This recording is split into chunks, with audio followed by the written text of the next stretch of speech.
They left her to freeze. An unwanted bride, too weak to claim, too broken to matter. The Alpha King never even looked at her before his guards dumped her in a blizzard and rode away. But Lyra Venn didn't die in that storm. She woke something ancient instead. Now the girl they discarded is standing in their throne room with a silver mark burning on her skin and a bloodline they thought extinct. This is the story of how rejection forged a queen. Stay until the end to see how she makes them all bow. Like this video and comment what city you're watching from. The carriage wheels stopped turning 3 hours ago. Lyra had been counting the silence, measuring it against the howl of wind outside, and she knew that something had gone terribly wrong. The road to the Northern Kingdom was supposed to take 6 days of steady travel through increasingly hostile terrain. They were only on day 4. The mountain shouldn't have been this loud yet, this angry, this alive with threat. But the escort had stopped talking to her yesterday afternoon, stopped meeting her eyes this morning when she'd asked about their progress, and now they'd stopped the carriage entirely in the middle of absolute nowhere. She pressed her palm against the frosted window, her breath creating small clouds in the frigid air inside the carriage. Outside, snow fell in thick, furious sheets that seemed less like weather and more like rage. The trees were black skeletal claws against an endless white void. No lights flickered in the distance. No settlement smoke rose against the gray sky. Nothing but wilderness and storm. "Hello?" Her voice cracked from disuse. She hadn't spoken much on this journey. No one had wanted to hear from her, and she'd learned young that silence was safer than speech when you were unwanted. No answer came. Lyra's breath fogged the glass further. Her fingers were already cold despite the fur-lined cloak they'd given her, a gift from the southern court, though gift felt like entirely the wrong word for it. It was more like a uniform, a costume for a role she'd never auditioned for, never wanted, never asked to play. Omega bride, political offering, bargaining chip, unwanted. She knew what she was. Everyone had made that brutally clear. The carriage door jerked open with violent suddenness, and freezing wind slammed into her face like a physical blow. Lyra gasped, shrinking back instinctively into the worn leather seat. Captain Aldrich stood there, his broad frame blocking most of the storm, but not nearly enough. Snow dusted his shoulders, clung to his beard, gathered in the creases of his heavy coat. His expression was carved from stone, cold and immovable. "Out," he said flatly. Lyra blinked, certain she'd misheard over the wind. "What?" "I said out. Now." His tone carried no room for negotiation. Her heart kicked hard against her ribs, a sudden animal panic rising in her throat. "We haven't arrived yet. The fortress is still 2 days north. There is no fortress for you." Aldrich's voice was flat, rehearsed, like he'd practiced these exact words. "Orders came through last night by messenger. The Alpha King has refused the marriage contract. You're being sent back to your father." The words didn't land right at first. They hovered in the air between them, sharp and cold as icicles, refusing to make sense. "Sent back," Lyra repeated slowly, testing the phrase in her mouth. "You mean rejected? Call it whatever you want." Aldrich jerked his chin toward the open door and the howling wilderness beyond. "But you're not coming north. Not anymore. Not ever." Something hot and sick twisted in Lyra's stomach, a nauseating mixture of shame and confusion and dawning horror. Then why did we leave the Southern Territory at all? Why come this far into the mountains if the rejection came before we even crossed the border? Politics. He spat the word like a curse, like something distasteful he needed to expel. The king didn't want to insult your father by refusing outright in public. Bad for diplomacy. Easier to let you disappear somewhere in the mountains where these things happen naturally. Accident. Storm. Tragic but unavoidable. The bottom dropped out of her world. Lyra stared at him, then past him at the 4 other guards standing in formation behind him in the falling snow, and the truth slid into place with brutal, undeniable clarity. They weren't taking her back south. They weren't taking her anywhere at all. They were leaving her here to die. "You can't." Her voice came out small, breathless, barely audible over the wind. "It's a blizzard. I won't survive an hour out there." "Not my problem." Aldrich stepped aside with mechanical precision, gesturing to the frozen wasteland stretching endlessly beyond the carriage. "You've got a cloak and boots. There's supposedly a hunter's pass about 6 miles east if you can find it. Maybe you get lucky and stumble across shelter. Maybe you don't." 6 miles? Lyra's laugh came out sharp, hysterical, disbelieving. I'll be dead in one. You know that. You know that. Then you'll die. His face didn't change, didn't show even a flicker of remorse or hesitation. Better that than dragging a rejected Omega into the Northern Court and starting a diplomatic incident over it. You're not worth that much trouble, girl. You never were. The slap of those words, not worth that much trouble, hit harder than any physical blow could have. Lyra looked past him desperately at the other guards, searching for any crack in their unified indifference. Young men, most of them, barely older than she was. Some she'd seen laughing around campfires on this journey, sharing wine and stories, telling crude jokes that had made them all howl with amusement. She thought maybe one or two had kind faces, had seemed decent beneath their armor. Not one of them met her eyes now. Please, she whispered, hating how the words sounded, how weak and pitiful. I didn't choose this. I didn't ask to be sent north like some package to be delivered. I'm just weak, Aldrich finished for her with brutal efficiency. An Omega nobody wanted. Your own father couldn't wait to ship you off to the frontier, and the Northern King took one look at your bloodline records and said, absolutely not. You're a liability, Ven, and liabilities don't get protection. They get eliminated quietly. He reached into the carriage before she could react, his gloved hand closing around her wrist like an iron manacle, and pulled. Lyra stumbled out into the snow with a cry of protest. Her boots, thin, decorative things meant for ballrooms and formal occasions, not survival in mountain wilderness, sank immediately into the drifts that came up past her ankles. The wind hit her like a physical fist, stealing the air from her lungs and replacing it with knives of ice. She gasped, choking on cold so intense it burned. Wait, please. She tried to grab for the carriage rail, something to anchor herself, but her fingers slipped uselessly on the ice-coated metal. But Aldrich was already climbing back onto his horse with practiced ease, settling into the saddle like this was just another day of routine duty. The other guards followed his lead, their faces carefully turned away from her, from what they were doing, from their own complicity in murder. Please! Lyra lurched forward through the snow, reaching desperately for the carriage, for anything. Don't leave me here, I'm begging you, please! The wheels turned with a creak of wood and a metal. The carriage pulled away, horses straining against their harnesses, and Lyra stood alone in the storm, watching the only light, the only warmth, the only hope she had disappear into the white abyss like it had never existed at all. For a long time, she didn't know how long, couldn't measure it, she didn't move. Couldn't move. The shock was a physical thing, heavy and suffocating, pinning her in place while snow gathered on her shoulders, in her hair, on her eyelashes. Her mind kept circling back to the same thought, over and over like a broken wheel stuck in a rut. This isn't real.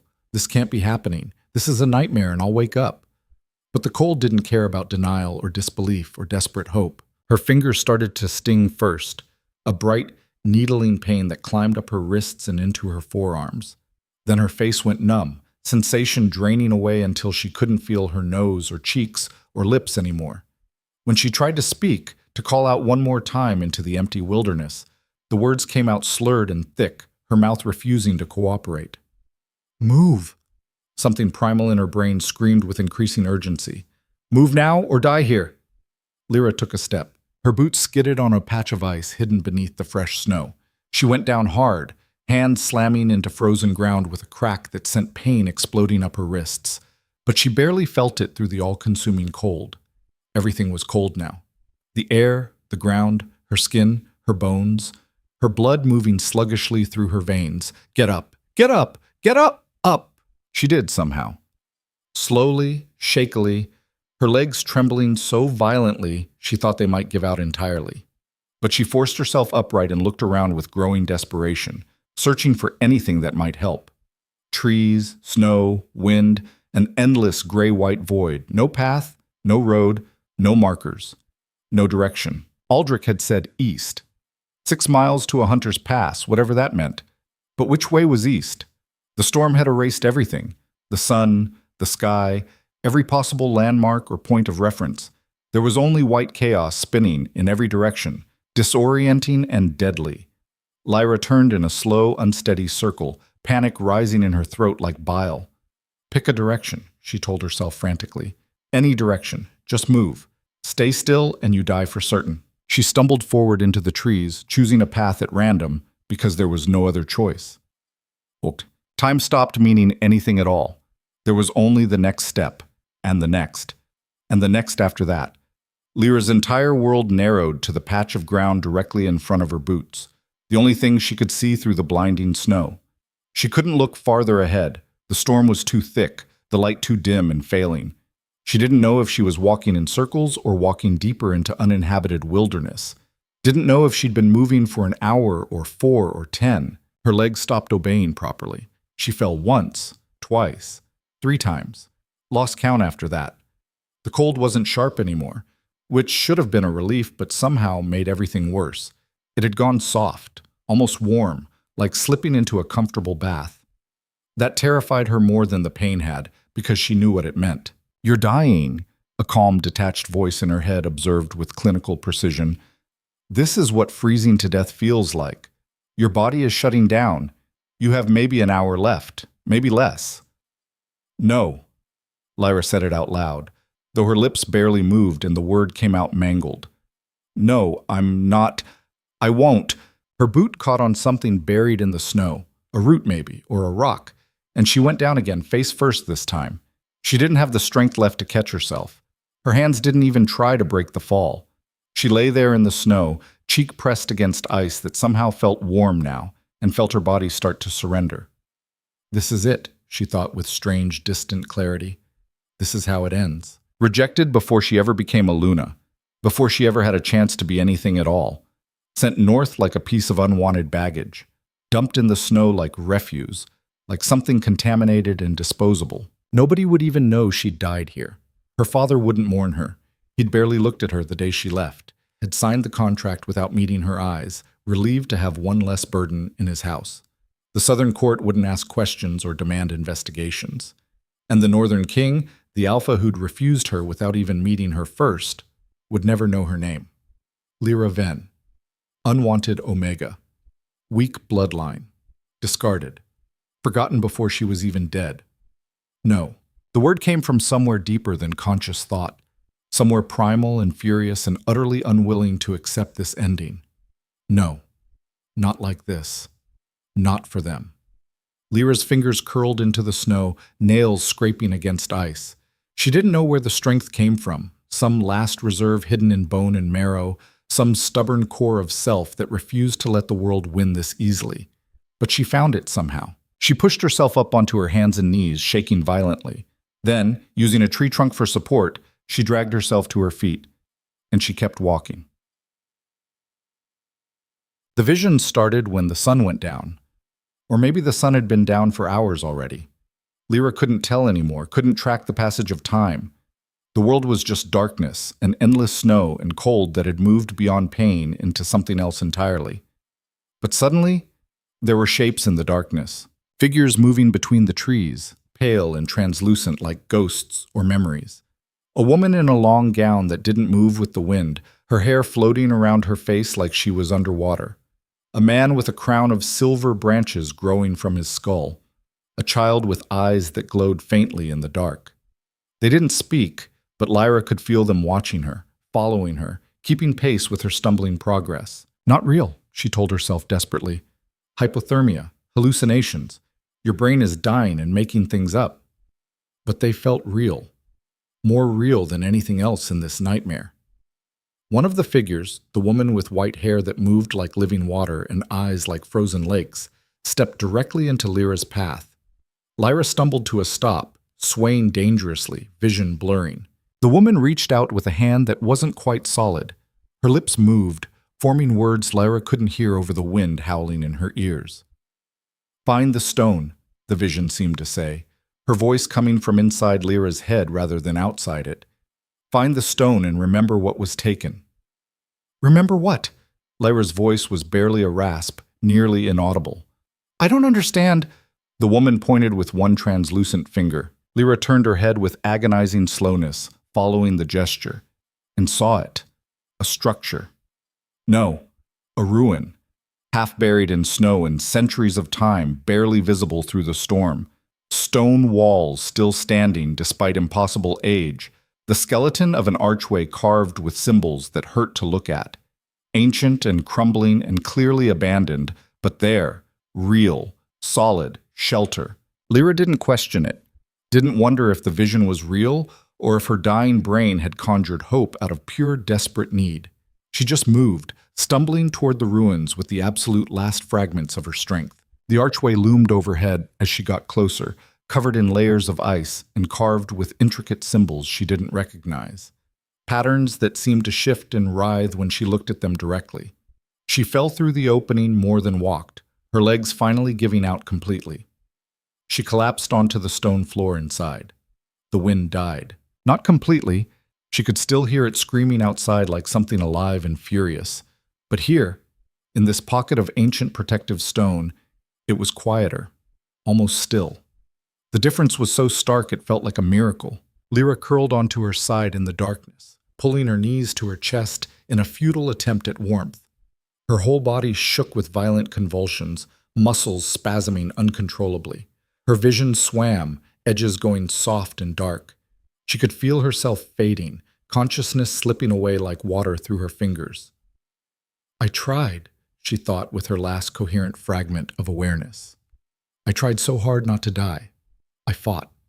That has to count for something. But trying wasn't enough. Fighting wasn't enough. Nothing was enough. She closed her eyes, accepting the inevitable, and felt the ground beneath her pulse with sudden heat. It was subtle at first, just a warmth spreading through the stone floor, seeping into her frozen body. No, not warmth exactly, a hum, a vibration, like the ruins themselves were alive, resonating at a frequency she could feel in her bones, in her teeth, in the cavity of her chest where her heart struggled to keep beating. Lyra's eyes snapped open. The ruins were glowing. Faintly at first, so faintly she thought she was imagining it, or that this was some final hallucination before death. But no. The symbols carved into the archway, the stones beneath her trembling hands, the very walls surrounding her, they were all emanating a soft silver light. Not bright enough to hurt her sensitized eyes, just enough to see by. Enough to see the massive shape emerging from the shadows beyond the archway. Lyra's breath caught in her damaged throat. A wolf, but not like any wolf she'd ever seen in paintings or tapestries.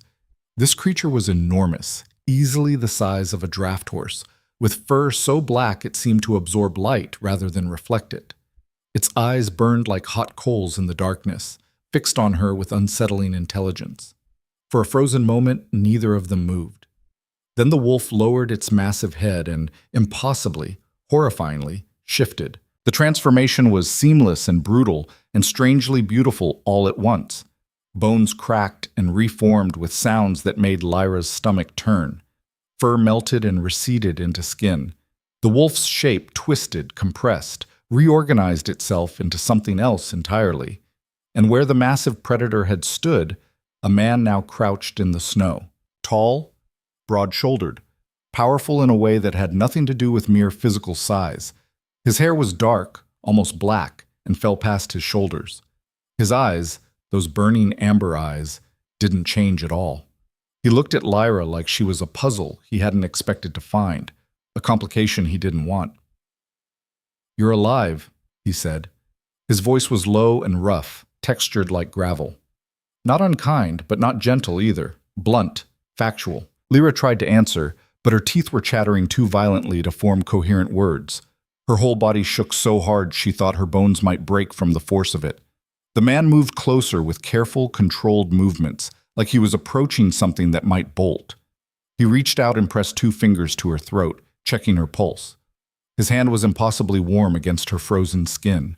"Barely," he muttered, more to himself than to her, then louder over his shoulder toward the darkness. "Garen, I need a fire and furs immediately. Move!" Other shapes materialized from between the trees and shadows. More wolves. No, more people. They appeared from the storm like they'd been waiting there all along, watching. The man turned back to Lyra. Without asking permission, he shrugged off his heavy cloak, lined with thick fur, clearly designed for survival in this brutal climate, and wrapped it around her shaking body with efficient movements. "What's your name?" he asked, his tone demanding an answer despite her obvious distress. Lyra's lips moved.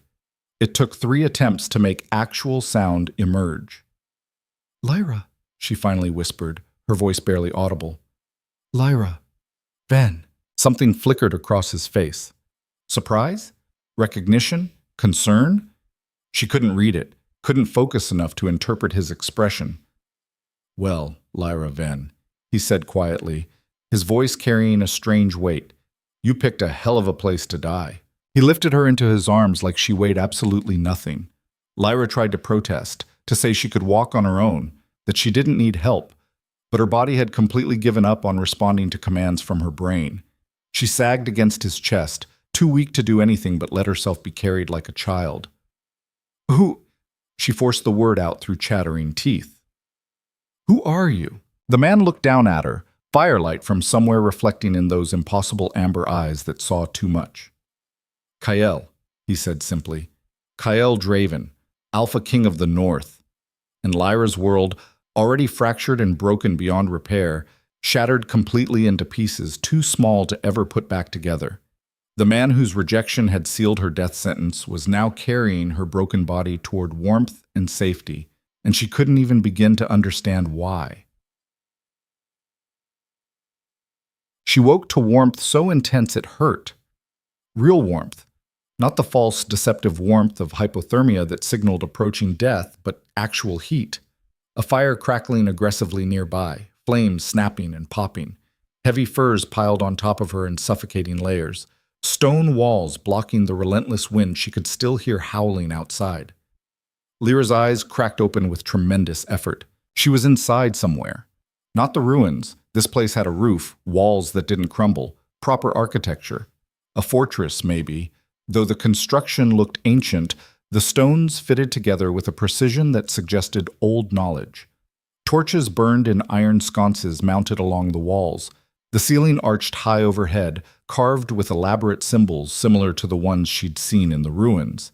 Patterns that made her eyes water when she tried to follow them. "Easy now." A woman's voice, firm but not actively hostile. "Don't try to sit up yet. Your body's still warming and you'll make yourself dizzy."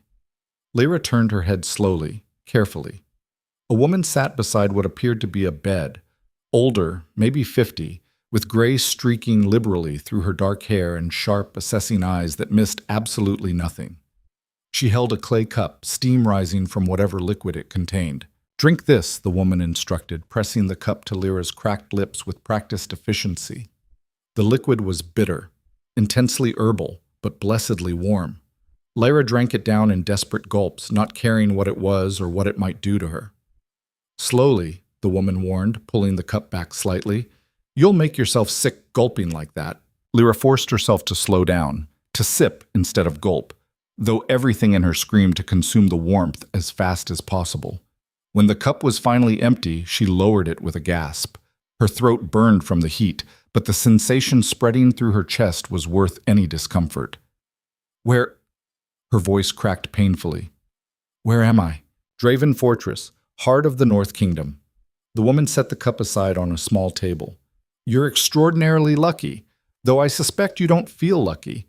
The king found you half dead in the old ruins up in the high passes. Another hour, maybe less, and you'd have been completely gone. Nothing anyone could have done." Lyra closed her eyes as the memory came rushing back in fragmentary pieces. The storm. The cold that burned. The carriage disappearing into white nothing. Being left to die like an unwanted animal. Kyle Draven. The Alpha King who'd rejected her contract. Who'd sent the order that condemned her. Who'd somehow also saved her life. None of it made sense.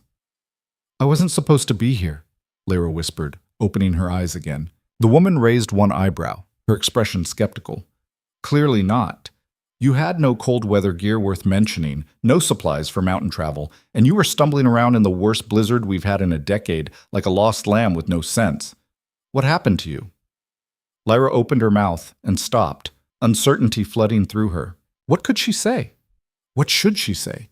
That she'd been dumped in the snow like garbage because her bloodline wasn't good enough for northern standards? That the guards assigned to protect her had left her to freeze rather than cause political embarrassment by delivering an unwanted bride? The truth was humiliating, but lies had never come easily to her. "I got separated from my escort," she said instead, choosing something technically true but incomplete. A safe, partial truth. The woman didn't look even slightly convinced. Her sharp eyes narrowed. Your escort abandoned you in the mountains during the worst storm in months. That's not separated. That's deliberate. That's intent to harm, possibly intent to kill. Lyra said nothing, which was answer enough. The woman sighed heavily. Well, whatever the complete truth is, and I suspect you're not telling me all of it, you're alive now. That's what matters. And you're under the king's direct protection until you're well enough to travel, which won't be for at least another week given your condition. She stood, brushing off her practical woolen skirts. My name is Mira. I run the household here, manage the fortress, keep things functioning. If you need anything, food, clothes, medicine, answers, you ask me. Understood? Understood, Lyra echoed weakly. Mira paused at the door, her hand on the heavy wood. One more thing. The king wants to see you as soon as you're able to walk without falling over. He has questions that need answering. Questions about what? About why the daughter of a southern lord was found dying alone in his territory during a diplomatic marriage journey. Mira's expression was carefully neutral, revealing nothing. And why you were carrying travel papers and a royal seal that should have guaranteed your complete safety and protection. Lyra's blood went cold again despite the warmth of the room. He found the seal, the papers? He found everything. Your complete travel documents, your marriage contracts, the agreement between kingdoms. Mira's voice dropped lower. He knows exactly who you are, girl. Or at least, who you were supposed to be. The intended bride he supposedly rejected. Which is interesting because he seems quite surprised about that rejection. Almost like he never issued one. She left before Lyra could formulate a response. And Lyra lay in the warm bed surrounded by furs and firelight, staring at the carved ceiling, and wondered which was actually worse. Dying alone in the freezing cold, or facing the man who'd rejected her contract without ever meeting her first, who somehow claimed he hadn't rejected her at all, who'd saved her life for reasons she couldn't begin to understand. 3 full days passed before she could walk without her legs trembling uncontrollably. Mira brought her food 3 times daily, rich, hearty stews thick with meat and vegetables, dark bread with actual substance, honey-sweetened tea that soothed her damaged throat, and clean clothes that actually fit her body. Not fine gowns like the elaborate things she'd worn in the southern court for formal occasions, but simple, practical clothing designed for function over beauty. Wool dresses that trapped heat, thick stockings that came up past her knees, a coat lined with soft rabbit fur. No one dresses for show here, Mira explained matter-of-factly while helping Lyra into a new dress. Winter kills anyone stupid enough to prioritize beauty over warmth. We learned that lesson a long time ago. Lyra didn't argue or protest. She just accepted the practical clothes gratefully. On the 4th day, a guard appeared at her door just after the morning meal. Young, serious-faced, armed. The king will see you now. Lyra's stomach twisted itself into knots. She'd been simultaneously dreading and anticipating this moment, but there was no escape route, no way to avoid it. She followed the guard through the fortress, her footsteps echoing on ancient stone floors. Draven Fortress was absolutely nothing like the southern court she'd grown up in. There were no elaborate tapestries depicting historical victories, no gilded mirrors reflecting candlelight, no polished marble floors that showed your reflection. Everything here was built purely for function and survival. Thick walls to keep out the brutal cold, narrow windows to conserve precious heat, weapons hung on every available wall, swords, axes, spears, bows, displayed like other places displayed art. This was a kingdom built for endurance, not elegance. The guard stopped at a heavy wooden door reinforced with iron. Inside, Lyra pushed it open with hands that only shook slightly. The room beyond was clearly a working study. Maps covered every wall, marked with routes and territories and notations in multiple hands. A massive desk sat in the center, completely buried under papers and ledgers and reports. And behind the desk, standing with his back to her while studying something on the wall, was Kyle Draven. He didn't turn when she entered. "Close the door," he said without preamble. Lyra did, the heavy wood shutting with a solid thud. Her hands trembled slightly. Kyle turned around. In the firelight of the ruins, half delirious from hypothermia and approaching death, Lyra hadn't really seen him properly, But now, in full daylight streaming through the narrow windows, she couldn't look away.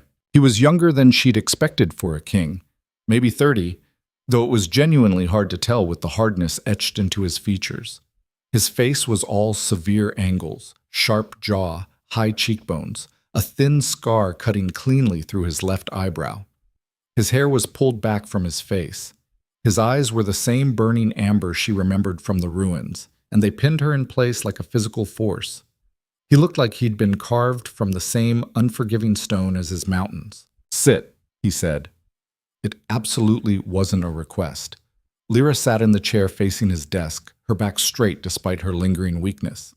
Kale leaned against the desk, arms crossed over his broad chest, and just looked at her for a long, uncomfortable moment, studying her, assessing, reading her the way someone might read a complicated text. "Lyra Venn," he said finally, his voice measured, "daughter of Lord Aemon Venn of the Southern Territories, sent north under formal diplomatic contract to marry the Alpha King of the North, creating an alliance between kingdoms. Except you never made it to the fortress. Instead, you were found dying alone in ancient ruins in the high passes. No escort, no supplies, barely conscious." He paused deliberately. "Want to tell me what actually happened?" Lyra's throat was dry despite the tea she'd consumed that morning. "I got lost in the storm." "Bullshit." The word cracked through the room like a whip. Kyle pushed off the desk, moving closer with controlled, predatory grace. He didn't loom over her. He didn't have to resort to such obvious intimidation. His presence alone was enough. "I've been ruling this kingdom for 8 years, he said quietly, but his voice carried absolute authority. "I've negotiated treaties with hostile neighbors, put down 3 separate rebellions, survived 5 assassination attempts, and dealt with more liars than I can count. I know exactly what deception looks like, sounds like, feels like." He crouched in front of her chair, bringing himself to eye level with her. "So let's try this again. What actually happened?" Lyra's hands clenched together in her lap, knuckles going white. She could keep lying, protect her remaining shreds of pride. Pretend the rejection hadn't gutted her completely, or she could tell him the truth and risk his reaction.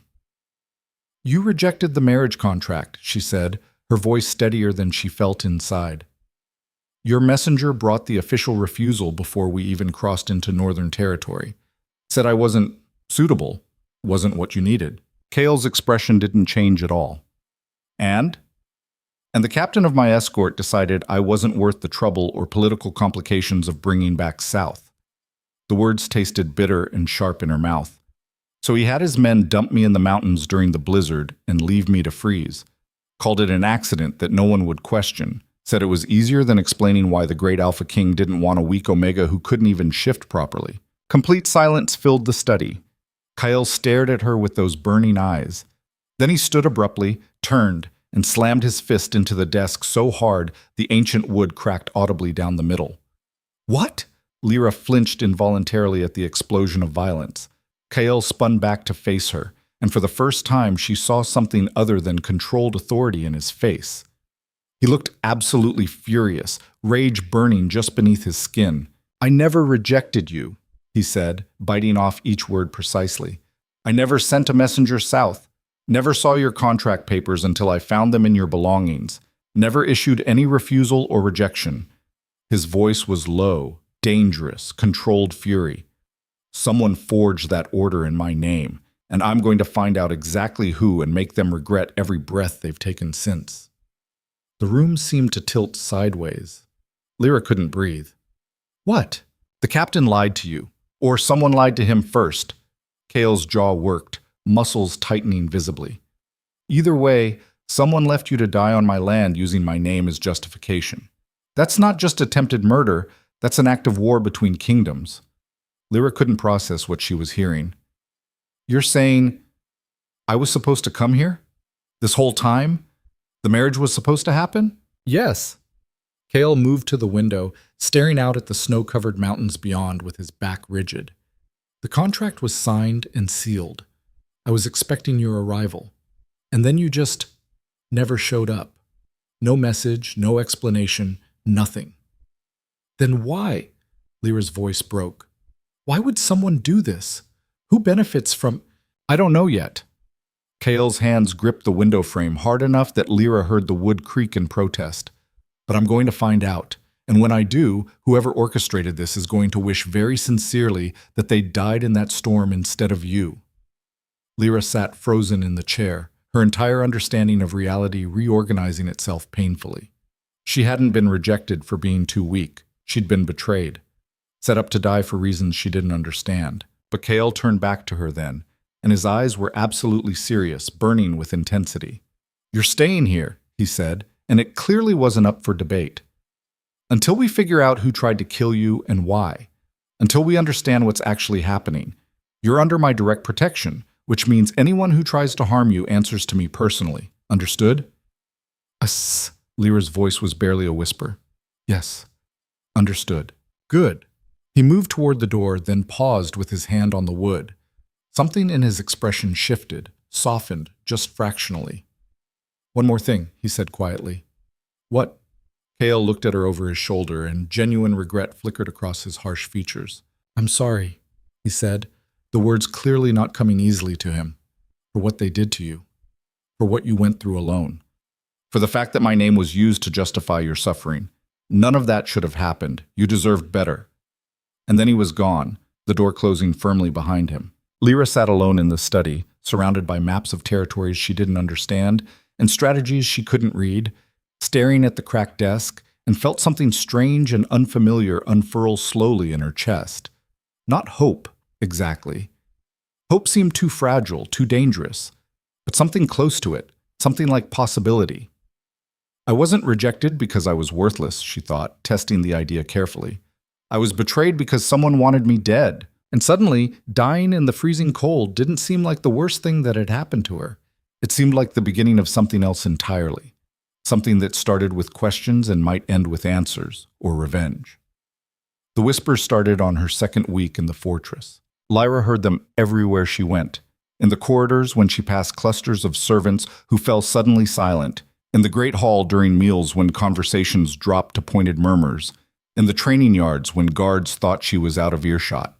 Always the same questions, the same suspicions, spoken in voices that carried just far enough for her to catch fragments. Who is she really? Why is the king protecting some southern reject? There's something off about her. You can feel it when she walks past. She pretended not to notice. Kept her head down, her expression carefully neutral, her movements small and unthreatening. It was a survival skill she'd perfected years ago in the southern court, how to make yourself invisible when people were actively looking for reasons to hurt you. But invisibility was harder here. The northern court was smaller, more tightly knit, built on generations of shared survival.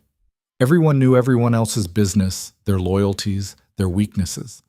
And a strange omega under the king's direct protection was the most interesting thing that had happened in months, possibly years. Lyra spent most of her time in the library, a vast room filled with books and scrolls that smelled like dust and old leather. It was quiet there, isolated, and most importantly, empty. The northern court wasn't much for reading. They valued action over contemplation, strength over scholarship, which made the library perfect for her. She couldn't actually read most of the texts. The northern script was different from southern writing, older, more angular, full of symbols and letter forms that made her eyes ache when she tried to focus on them for too long. But she kept trying anyway, running her fingers over pages worn smooth by time, tracing characters she didn't understand but somehow felt important. Mira found her there on a gray afternoon, surrounded by open books she couldn't decipher. "You're making the council nervous," Mira said without preamble, setting down a tray of food Lyra hadn't asked for. Lyra looked up from a particularly dense text covered in what might have been historical records, or might have been recipes for all she could tell. "I'm sitting in a library reading. How is that threatening to anyone? You're a political complication they don't understand and can't control. The king has canceled all public audiences for the last week, spent every waking hour sending urgent messages south, demanding answers about your escort that no one seems able to provide." Mira sat across from her, studying Lyra with those sharp eyes that missed absolutely nothing. "He's never done that for anyone, not even for nobles with actual political value." Lyra laughed, the sound bitter and sharp in the quiet room. "I can barely influence anyone to pass me bread at dinner. I'm not manipulating him." "I know that, you know that, but they don't, and perceptions matter more than truth in politics. Mira pushed the tray closer with one weathered hand. Eat something. You're still recovering from nearly freezing to death, and you need actual strength for what's coming. What's coming? The council is demanding a formal audience with you. They want to question you directly about what happened in the mountains, about your intentions here, about why you're really in the north. Mira's expression was grim. Kael can't refuse without looking like he's hiding something or being controlled. It's happening tomorrow at midday. Lyra's stomach dropped sickeningly. An interrogation. Essentially, yes. Can I refuse to attend? You can, but that will make everything significantly worse. They'll take refusal as confirmation that you're hiding something dangerous. Mira leaned forward, her voice dropping lower. Listen to me carefully, girl. These people aren't like the soft courtiers you knew in the Southern Territories. They're survivors, every single one of them. They fought for their positions, their territories, their right to exist in this brutal place. They don't trust easily, and they absolutely don't forgive perceived weakness or deception. So I'm already condemned? No, you're already suspected. There's a significant difference. Mira stood, brushing invisible dust from her practical skirts. Answer their questions honestly and directly. Don't embellish, don't deflect, don't try to make yourself sound more important or capable than you are. They'll respect plain truth delivered simply far more than pretty lies wrapped in courtly language. She left Lyra alone with food she couldn't force herself to eat and books she couldn't read, and the heavy knowledge that tomorrow she'd face another kind of storm entirely, one potentially more dangerous than the blizzard that had nearly killed her. The council chamber was a circular room carved directly from mountain stone, with a domed ceiling that amplified every sound and made even whispers echo ominously. 12 seats arranged in a perfect semicircle, all of them filled with people who looked at Lyra like she was a complex problem requiring an immediate solution. Kael sat in the largest chair, his expression completely unreadable, carved from the same unyielding stone as his mountains. He hadn't spoken to her before this meeting, hadn't warned her or prepared her or given her any indication of what to expect. She was entirely on her own. Elder Tormund spoke first, a man so ancient his face looked like weathered leather left too long in harsh sun, but his eyes were sharp and merciless as a hunting bird's. State your full name and bloodline for the official record. Lyra Ven, daughter of Lord Aemon Ven of the Southern River Territories.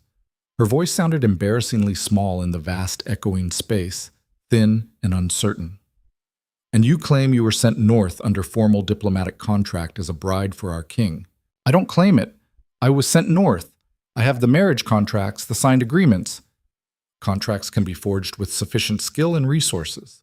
This interruption came from a younger council member, a woman with visible scars covering both hands and cold judgment in her dark eyes. Words on paper mean absolutely nothing without independent verification from trustworthy sources. So, Lyra's hands clenched together in her lap, hard enough that her knuckles went white. Then verify them. Send messengers south to my father's estates. Ask the courts. Demand proof. We have, Kael said quietly. It was the first time he'd spoken since the session began. 3 separate messengers, 3 completely different routes for redundancy. None have returned yet. A cold knot formed in Lyra's chest, heavy and sick. How long has it been since they left? 10 days. It only takes 6 days to reach the Southern Territories from here, less if you push hard. I'm aware. Kael's burning amber eyes met hers across the chamber, and she saw something dark flickering there. Concern mixed with suspicion, worry tangled with doubt. Which means either they've been significantly delayed by unexpected weather or terrain problems, or someone very deliberately doesn't want them reaching their destinations and delivering their messages. Uneasy murmurs rippled through the assembled council members like wind through dry grass. Tormund raised one gnarled hand for silence, and the room obeyed immediately. Let's address the primary concern that troubles this council most deeply. You were found half dead in the sacred ruins up in the high passes, the old places where our ancestors performed their most powerful and dangerous rituals. Places that have been formally sealed and declared forbidden for 3 full generations. He leaned forward, his ancient face hard as granite. How did you find them? Who told you about their existence and location? No one told me anything. I was dying out there. I saw... Lyra stopped abruptly, suddenly acutely aware of how completely insane the truth would sound spoken aloud to these skeptical people. You saw what exactly? The scarred woman's voice was sharp as broken glass. Visions, figures moving in the snow between the trees. A woman with white hair who pointed toward the ruins. The words tumbled out in a rushing confession. I thought I was hallucinating from severe hypothermia. I probably was hallucinating. My body was shutting down. But I followed where she pointed anyway because I had no other options, and I found shelter in those ruins. Complete dead silence filled the chamber. Then someone laughed, a harsh, disbelieving sound that cut through the quiet like a blade. She openly admits to seeing spirits and supernatural visions and expects us to simply believe she's not been touched by dangerous magic or dark forces. I didn't say spirits. I said visions caused by my brain literally dying from cold exposure. The sacred ruins have been actively warded against ordinary people for centuries, another elder interrupted sharply. No one without ancient bloodline heritage can even approach them without becoming violently, physically ill. The protective magic makes sure of that, yet you supposedly walked straight through those barriers and survived an entire night inside without any harmful effects. Lyra's heart was pounding so hard she could hear it in her ears. I didn't know they were warded with any kind of magic. I didn't know anything about their history or significance. I was just desperately trying not to die alone in the cold. How remarkably convenient. Tormund's eyes narrowed dangerously. How very convenient indeed that a Southern Omega with no documented magical abilities or power suddenly manifests the capacity to breach our most sacred and heavily protected barriers. Almost as if someone carefully planned it that way for specific purposes. Planned what? Planned for me to nearly freeze to death? Planned for guards to abandon me in the worst blizzard in years? Lyra's voice rose despite her desperate attempt at maintaining control. Why would anyone possibly plan something like that? What would be the point? To infiltrate our kingdom through deception. To place a carefully prepared spy in our very midst under the convenient guise of a helpless victim requiring protection and sympathy. The scarred woman stood abruptly, her chair scraping against stone. I formally propose we send her back south immediately. If she truly is who she claims to be, let her own father come north to retrieve her personally. If she's not, then she becomes someone else's problem, not ours. She goes absolutely nowhere until we fully understand what's actually happening here. Kael's voice cut through the rising wave of arguments with absolute, unquestionable authority. Someone deliberately tried to kill her using my name as justification. Someone forged official rejection orders I never issued or authorized. Someone is systematically interfering with our messengers and blocking communication. Until I know precisely who is responsible and why they're doing it, she stays here where I can directly protect her. Or where she can continue influencing you in ways you may not even recognize. Tormund's voice was quiet but carried clearly. Forgive my bluntness, my king, but your judgment and behavior have been notably unusual since finding this girl half dead. You've never shown such intense personal concern for a complete stranger before. Never devoted this much time and resources to a single individual. Kael's expression went cold as a midwinter stone, his eyes blazing with barely contained fury. Are you directly questioning my fundamental ability to rule this kingdom? I'm questioning whether you're thinking with complete clarity about this one particular situation and the potential dangers it presents. The temperature in the room seemed to physically drop 10 degrees. Several council members shifted uncomfortably in their seats. Lyra stood before she could stop herself, before her mind caught up with her body's movement. I don't want to cause political problems or create conflict. If my presence here damages the stability of your court, I'll leave voluntarily. I'll find my own way back south somehow. Sit down, Kael said without even looking at her, his voice flat and hard. But I'm trying to Sit down. Lyra sat immediately, her face burning with humiliation and helpless anger. Kael stood slowly, deliberately, and somehow he seemed to fill the entire enormous chamber with his presence. Let me be absolutely and perfectly clear about this situation. Lyra Ven is under my direct royal protection by formal decree.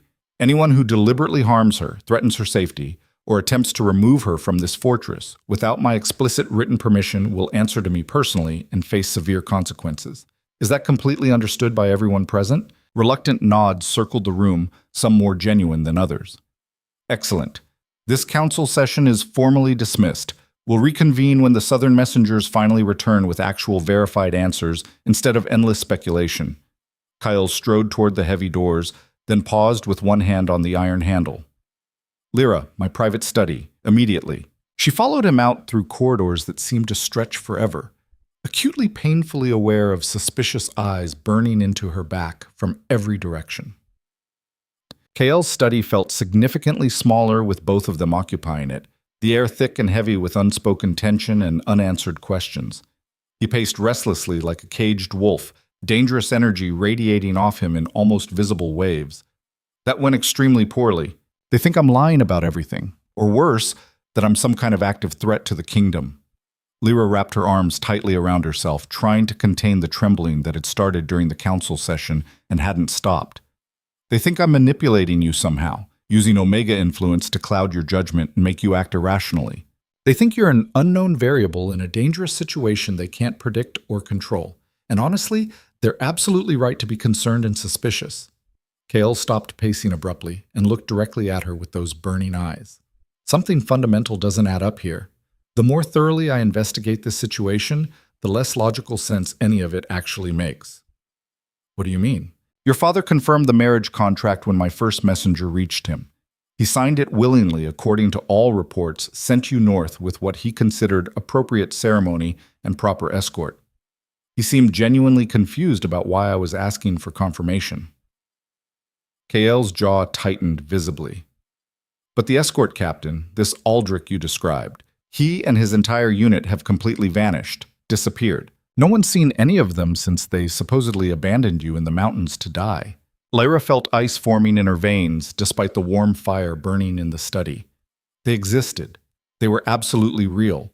They escorted me for 4 days before dumping me in that blizzard. I believe you completely. But someone with significant resources and power has systematically erased every single trace of them. Removed their names from official records, paid off or threatened potential witnesses, made them disappear so thoroughly and completely that I can't prove to the council they were ever actually assigned to your escort in the first place. His eyes burned with deep frustration and barely controlled anger.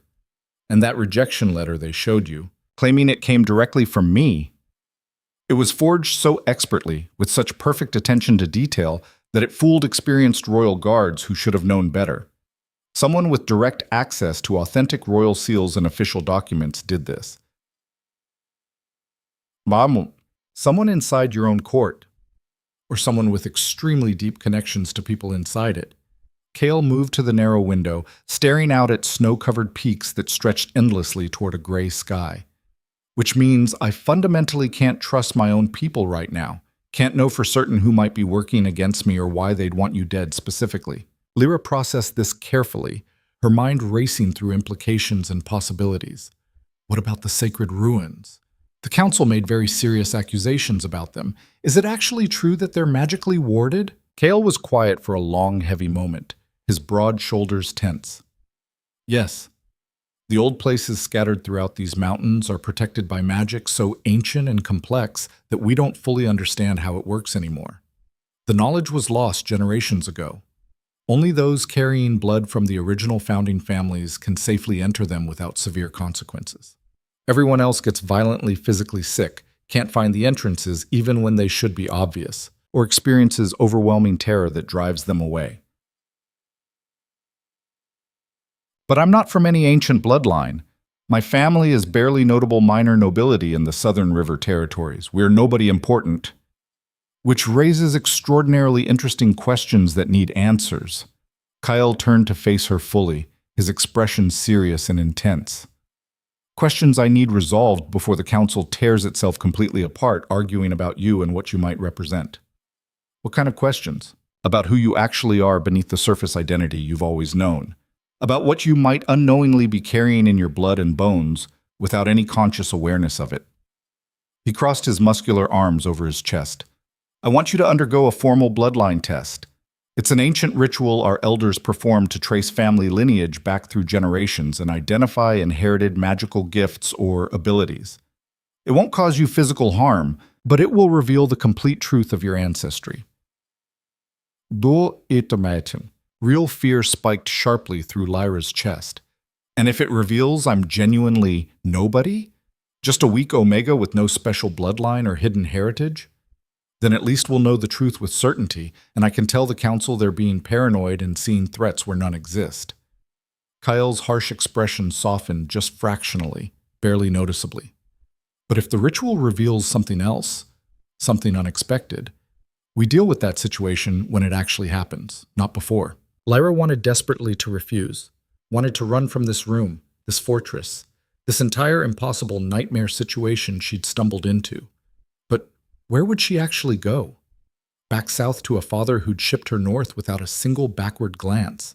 Out into mountain wilderness that had nearly killed her once already and would certainly finish the job this time. She had no real choices left. Only the illusion of choice. When does this happen? She asked quietly, her voice steadier than she felt inside. Tomorrow night, during the dark moon when the veil between past and present is naturally thinnest. The ritual requires specific astronomical conditions to work properly. Kael moved toward the heavy door. Get actual rest tonight if you can.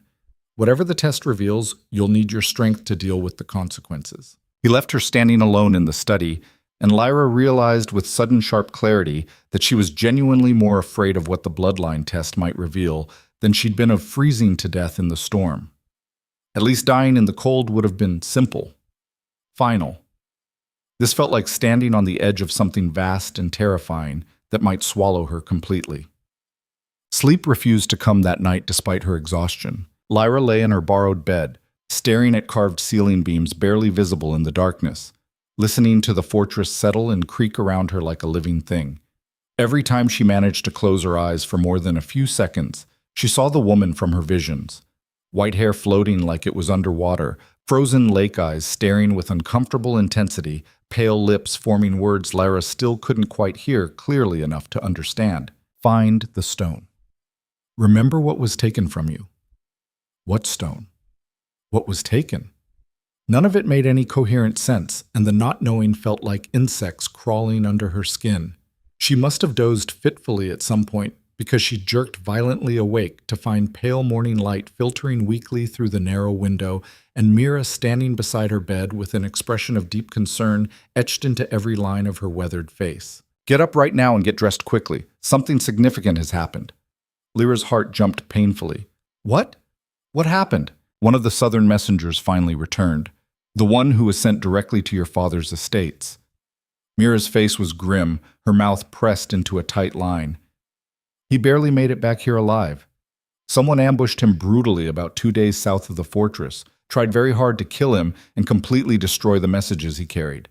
He only survived because he managed to shift into wolf form and run for his life. Lyra scrambled out of bed, pulling on practical clothes with shaking hands that fumbled with laces and buttons. What about the actual message? Did he manage to deliver it to my father? He never made it anywhere close to that far south, but he brought something back with him, something very unusual that he found at the ambush site after the attackers fled. Mira handed her a heavy cloak. The king wants you in the Great Hall immediately. This can't wait. They moved quickly through stone corridors, almost running. Lyra's mind spun frantically with possibilities, each scenario worse than the last. When they finally burst through the doors into the Great Hall, she found it already crowded with council members, guards standing at attention, and Kael in the center of everything holding something small and dark in his closed fist. He looked up sharply when she entered, his expression completely unreadable and controlled. Come here now. Lyra approached on unsteady legs that wanted to buckle. The crowd parted reluctantly for her, whispers following in her wake like a physical presence. Kael slowly opened his hand. Resting in his broad palm was a pendant, tarnished silver, clearly very old, carved with intricate symbols that made Lyra's vision blur uncomfortably when she tried to look at them directly for more than a second. The messenger found this clutched in the hand of one of his attackers after the fight ended. The man was dead or dying, but his fingers were locked around this so tightly they had to be pried open. Kyle's voice was carefully, deliberately controlled. Do you recognize it at all? Lyra stared at the pendant, unable to look away despite the discomfort. Something about it tugged insistently at her mind, simultaneously familiar and completely strange. I, I'm not entirely sure. Maybe? It feels like I should know it. Look more closely. Really focus on it. She leaned in, studying the elaborate carvings more carefully, despite how they made her eyes water. And suddenly, without warning, her vision swam sickeningly, the entire hall tilting violently sideways. Images flooded her mind with overwhelming force, not memories of her own life, but something significantly older, deeper, from somewhere else entirely. A woman wearing this exact same pendant, standing confidently in an enormous throne room, silver light blazing brilliantly from her skin like she was made of moonlight, massive crowds bowing low before her in obvious reverence, a crown constructed from what looked like solidified moonbeams, a title spoken with mixture of reverence and fear. Luna Supreme, guardian of the ancient ways. Lyra gasped sharply and stumbled backward. Kale caught her arm instantly, steadying her before she could fall. "What did you see just now?" he demanded urgently. "I don't know exactly. Visions. A woman wearing that pendant, a crown made of light, people bowing." Lyra's head was spinning violently, her stomach threatening rebellion. "It doesn't make any logical sense." "It makes absolutely perfect sense to those who know the old histories." Tormund's voice rang out across the hall, sharp with clear accusation. "She's been marked by ancient magic, touched by power that should have died out and disappeared generations ago." The scarred councilwoman stepped forward aggressively, her expression mixing genuine fear with rising anger. "This is extremely dangerous. Ancient forbidden bloodlines awakening, old magic stirring after centuries of silence. She's bringing chaos and instability directly into our kingdom. Or someone with significant resources is trying extremely hard to make it appear that way for their own purposes." Kael still held the pendant tightly, his knuckles gone white around it. This is obviously a plant, a deliberately staged clue meant to implicate Lyra or terrify us into making rash decisions. Genuine ancient artifacts don't just conveniently appear at ambush sites with perfect timing, unless the ambushers were specifically trying to steal it from someone, another elder suggested thoughtfully, trying to prevent us from discovering the actual truth about her real lineage and heritage. Arguments erupted instantly across the great hall, voices rising sharply in heated conflict. Lyra stood trapped at the center of everything, feeling like she was drowning in accusations and suspicions she had absolutely no way to answer or defend against. Then the heavy main doors burst open with a crash. A guard ran inside, breathing extremely hard, his face pale with obvious fear. "My king! The sacred ruins in the high passes! Something's happening there!" Every single head turned sharply. "What exactly is happening?" Kael's voice cracked through the space like a physical whip. "They're glowing, my king, brighter than anyone has ever seen in living memory or recorded history. And there are sounds coming from inside, singing, maybe, or ancient chanting in languages no one recognizes. The perimeter guards are genuinely terrified." The guard swallowed hard, his throat working visibly. "They say the glowing started at the exact moment you touched that pendant. The exact same moment." Crushing silence crashed over the entire hall like a physical weight. Every eye turned slowly toward Lyra, staring at her with mixtures of fear, suspicion, and something that might have been awe. Kael's grip tightened almost painfully on her arm. "The bloodline test. We're conducting it immediately. Not tonight during the dark moon. Right now. I need to know exactly what's happening before this entire situation spirals completely beyond any hope of control." "My king, the ritual requires very specific preparations, proper ceremonies," Tormund began in protest. "Then prepare with maximum speed. We have perhaps an hour, maybe less, before this entire fortress descends into complete panic." Kael looked directly at Lyra, his burning amber eyes intense with something that might have been concern beneath the authority. "Are you ready for this?" No, she absolutely was not ready, would never be ready. But what actual choice existed? "Yes," she lied as convincingly as she could manage. "Then let's discover who you really are." And Lyra felt the ground shift beneath her feet, like the entire world was preparing to change forever. They took her to the deepest chamber in the fortress, a place that felt less like a room and more like a wound carved into the mountain's heart. The descent seemed endless, stone stairs spiraling down, down, down into darkness that pressed against Lyra's skin like something alive. Torches burned in ancient iron brackets, but their light barely pushed back the shadows. The air grew colder with each step, thick with the smell of earth and something else, something that made the hair on her arms stand up. 7 elders led the procession, with Kael following close behind Lyra. She could feel his presence like heat at her back, but he hadn't spoken since they left the great hall. No one had. The only sounds were footsteps echoing off stone and the whisper of robes dragging across the floor. Finally, the stairs ended. The chamber was perfectly circular, carved from raw mountain stone that looked black in the flickering torchlight. Ancient symbols covered every surface, the walls, the floor, even the domed ceiling far overhead. They weren't carved, they looked burned into the stone, like someone had written with lightning. "Stand in the center." Tormund's voice echoed strangely, multiplied by the dome until it sounded like a dozen people speaking at once. Lyra moved to the middle of the room. A circular pattern was carved there, intricate and precise, filled with more of those symbols that made her eyes hurt when she looked at them directly. The elders formed a ring around her, each exactly the same distance away, their positions clearly marked by worn spots in the stone. They'd done this before, many times. Each elder held a ceremonial blade, not weapons, but tools, with handles wrapped in leather and blades that gleamed silver in the torchlight. And each held a shallow bowl made of dark stone that looked older than the mountain itself. Kael positioned himself outside the circle, his arms crossed, his face unreadable, but his eyes never left her. Tormund began speaking in a language Lyra didn't recognize.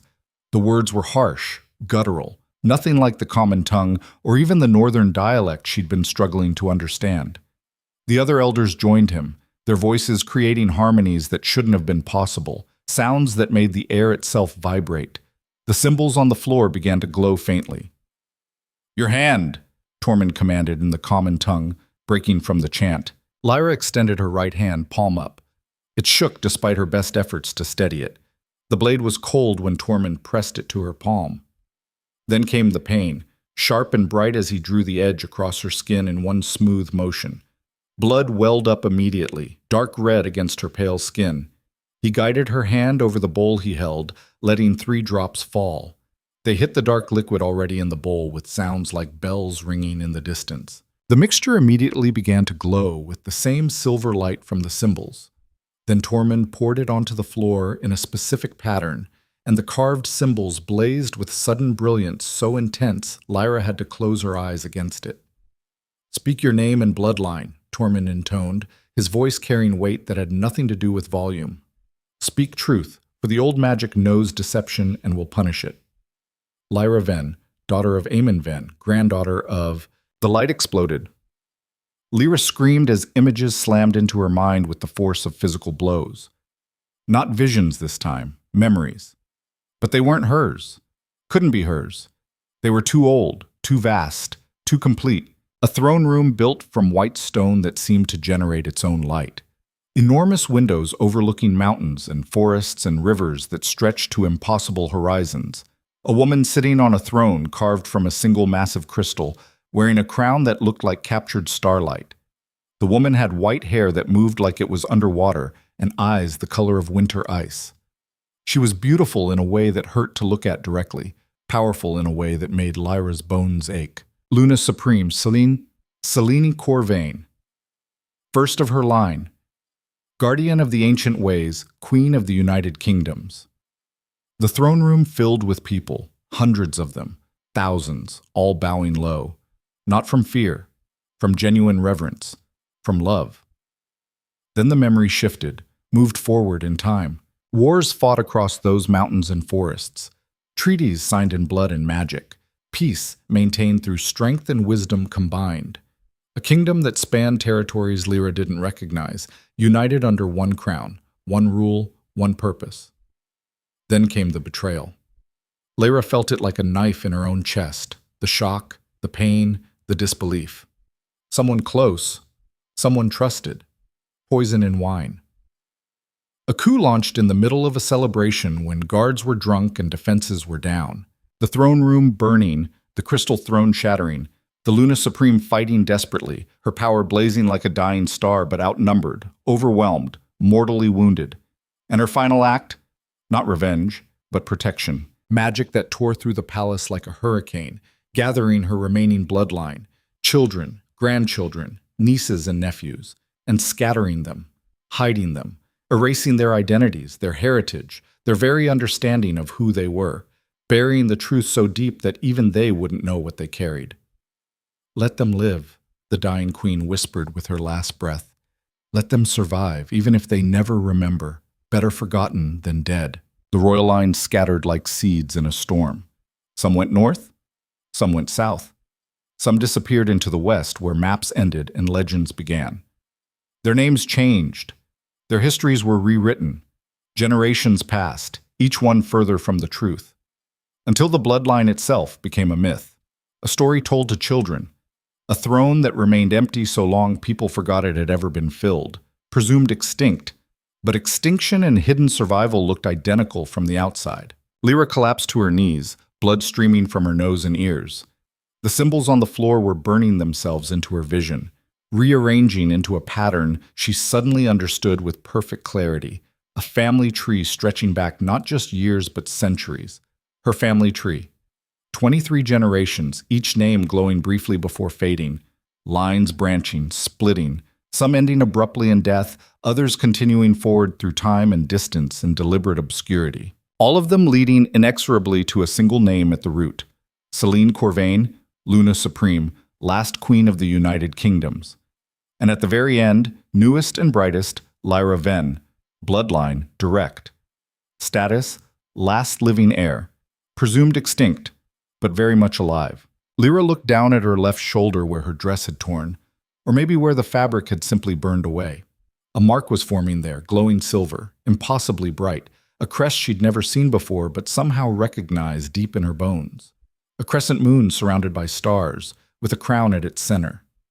The mark of the Luna bloodline. Undeniable. Unmistakable. Impossible to fake or forge. Proof of who she was, or rather what she'd descended from. She looked up through vision blurred by blood and tears to find the entire chamber frozen in absolute shock. The elders had backed away from the circle, their faces pale, their eyes wide with something between awe and terror. Several had dropped their bowls. The dark liquid spread across the glowing symbols, and where it touched, the light burned even brighter. Kael stood completely motionless, his expression unreadable, but his hands clenched into fists so tight his knuckles had gone white. And Lyra understood with sudden horrible clarity why someone had wanted her dead in the mountains, why guards had abandoned her to freeze, why messengers were being ambushed and records systematically erased. Someone knew, or suspected. Someone had discovered what she carried without knowing it herself, the last living heir to a throne that hadn't existed in 4 generations. A bloodline everyone thought was safely extinct and could never threaten the current balance of power. A danger to whoever currently controlled the territories that had once been united under one crown. "Impossible," Tormund whispered, his ancient voice cracking. "The Luna line died out. We have extensive records, verified histories. Records can be falsified." Kael's voice was rough, strained, especially by someone powerful enough and with sufficient motivation to hide inconvenient truths. The scarred councilwoman was staring at the mark blazing on Lyra's shoulder like she was looking at a ghost. "What do we do with this? What do we do?" Before anyone could answer, before Lyra could even begin to process what was happening to her body and her understanding of reality, the entire fortress shook. Not a small tremor. A violent convulsion that sent cracks spiderwebbing across the chamber's stone walls. Dust rained from the ceiling. One of the elders fell, catching himself hard against the wall. "The ruins!" someone shouted from the stairs. A guard, breathing hard, eyes wild. "The ruins are... they're..." Another massive shake cut off his words. Somewhere above them, stone groaned and cracked. Kael was moving before the shaking stopped, crossing the chamber in 3 long strides and grabbing Lyra's arm. "We need to move, now!" But Lyra couldn't move. The mark on her shoulder was burning, not with pain, but with something else, with purpose. It was pulling her, not physically, but in some deeper way, like a hook embedded in her chest, yanking her toward something. "The ruins are calling me," she said, her voice strange to her own ears. "I can feel them. I can feel... I don't care what you feel. This chamber isn't stable. The floor exploded. Not literally, but the symbols carved into the stone blazed so bright they were blinding, and a wave of power rolled out from where Lyra knelt. It hit everyone in the room like a physical force. The elders were thrown backward. Kale staggered but kept his feet, his hand still locked around Lyra's arm, and the air in the chamber split open. There was no other way to describe it. Reality tore like fabric, and through the tear Lyra could see the ruins, not from the outside, but from within. She could see the chamber where Kael had found her dying, but it looked different, whole, new, the way it had been centuries ago when the magic that created it was still fresh and powerful. "What is that?" The scarred woman's voice was high with fear. "A doorway," Tormund breathed. "She's opened a doorway through space itself." "That shouldn't be possible. That magic was lost." "Clearly it wasn't lost." Kale pulled harder on Lyra's arm. "We're leaving. Everyone out. Now." But the pull was stronger. The mark on Lyra's shoulder burned hotter, and the doorway widened, and she could hear something now. Voices. Dozens of them, calling her name in languages she shouldn't understand but somehow did. "Come. Remember. Claim what was taken." "I have to go through," Lyra said. It wasn't a decision. It was a certainty. "Absolutely not. If I don't, it won't close. Can't you feel it?" She looked at him, and whatever he saw in her face made him go still. This is what the magic wants, what it's been waiting for. Someone with the bloodline to return to the old places and do something. I don't know what, but I have to go. Another violent shake rocked the fortress. Somewhere far above, something massive crashed down. Kale stared at her for a long heartbeat. Then he cursed viciously and released her arm. "Fine, but you're not going alone." "My king," Tormund started. "I'm not asking permission." Kale looked at the nearest elder. "Get everyone out of this chamber and seal it. No one else comes down here until we return. And if you don't return, then assume the worst and prepare for war." He grabbed Lyra's hand, her injured hand, his grip careful around the still bleeding cut, and together they stepped toward the tier in reality. The last thing Lyra heard before they crossed through was the scarred woman's voice, sharp with fear and something that might have been fury. "She'll destroy us all. Mark my words. That bloodline destroyed the kingdoms once, and she'll do it again." Then the chamber disappeared, and they were falling through light and darkness and spaces between moments. And Lyra's scream was lost in the roar of ancient magic, finally waking up. They crashed onto stone so hard, Lyra felt her teeth click together. For a moment, she just lay there gasping, her entire body vibrating with residual energy from whatever they'd just traveled through. Every nerve ending felt raw, exposed, too sensitive. "Are you injured?" Kale's voice came from somewhere close, rough but controlled. "I don't think so. You?" "I'll live." Lyra pushed herself up slowly, carefully. They were in the ruins. She recognized the carved archway, the ancient symbols. But everything looked different. The stone that had been crumbling and ice-covered when Kael found her dying was now whole, pristine, glowing with that same silver light from the fortress chamber. And they weren't alone. Figures stood around the edges of the circular space, translucent, barely visible, but definitely there. Dozens of them. Maybe more. All watching her with expressions she couldn't read. "The spirits of the old bloodlines," Kael said quietly. He'd moved to stand beside her, one hand resting on the sword at his hip, even though she suspected it would be useless against ghosts. "The ones who built these places and bound the magic. I've never seen them manifest this clearly." One figure stepped forward from the others, the woman with white hair and frozen eyes, the one Lyra had seen in her dying visions. "You came," she said, and this time Lyra heard her perfectly. The voice came from everywhere and nowhere, resonating in her bones. "The last daughter, the hidden heir. You carry what was scattered." "I don't understand," Lyra managed. Her voice shook. "What do you want from me?" "Not want. Need." The woman moved closer, and as she did, her form became more solid, more real. The bloodline was hidden to preserve it. But hiding has become prison. The power sleeps. The throne remains empty. The kingdoms tear themselves apart without the old bonds to unite them. The kingdoms have been separate for generations. They don't need uniting, don't they? The woman's smile was sad. Wars brewing, territories disputed, treaties breaking, The Northern King knows this. Ask him. Lyra looked at Kael. His jaw was tight, but he nodded once. She's not wrong. The balance between kingdoms is failing. Without the old alliances, everyone's positioning for advantage.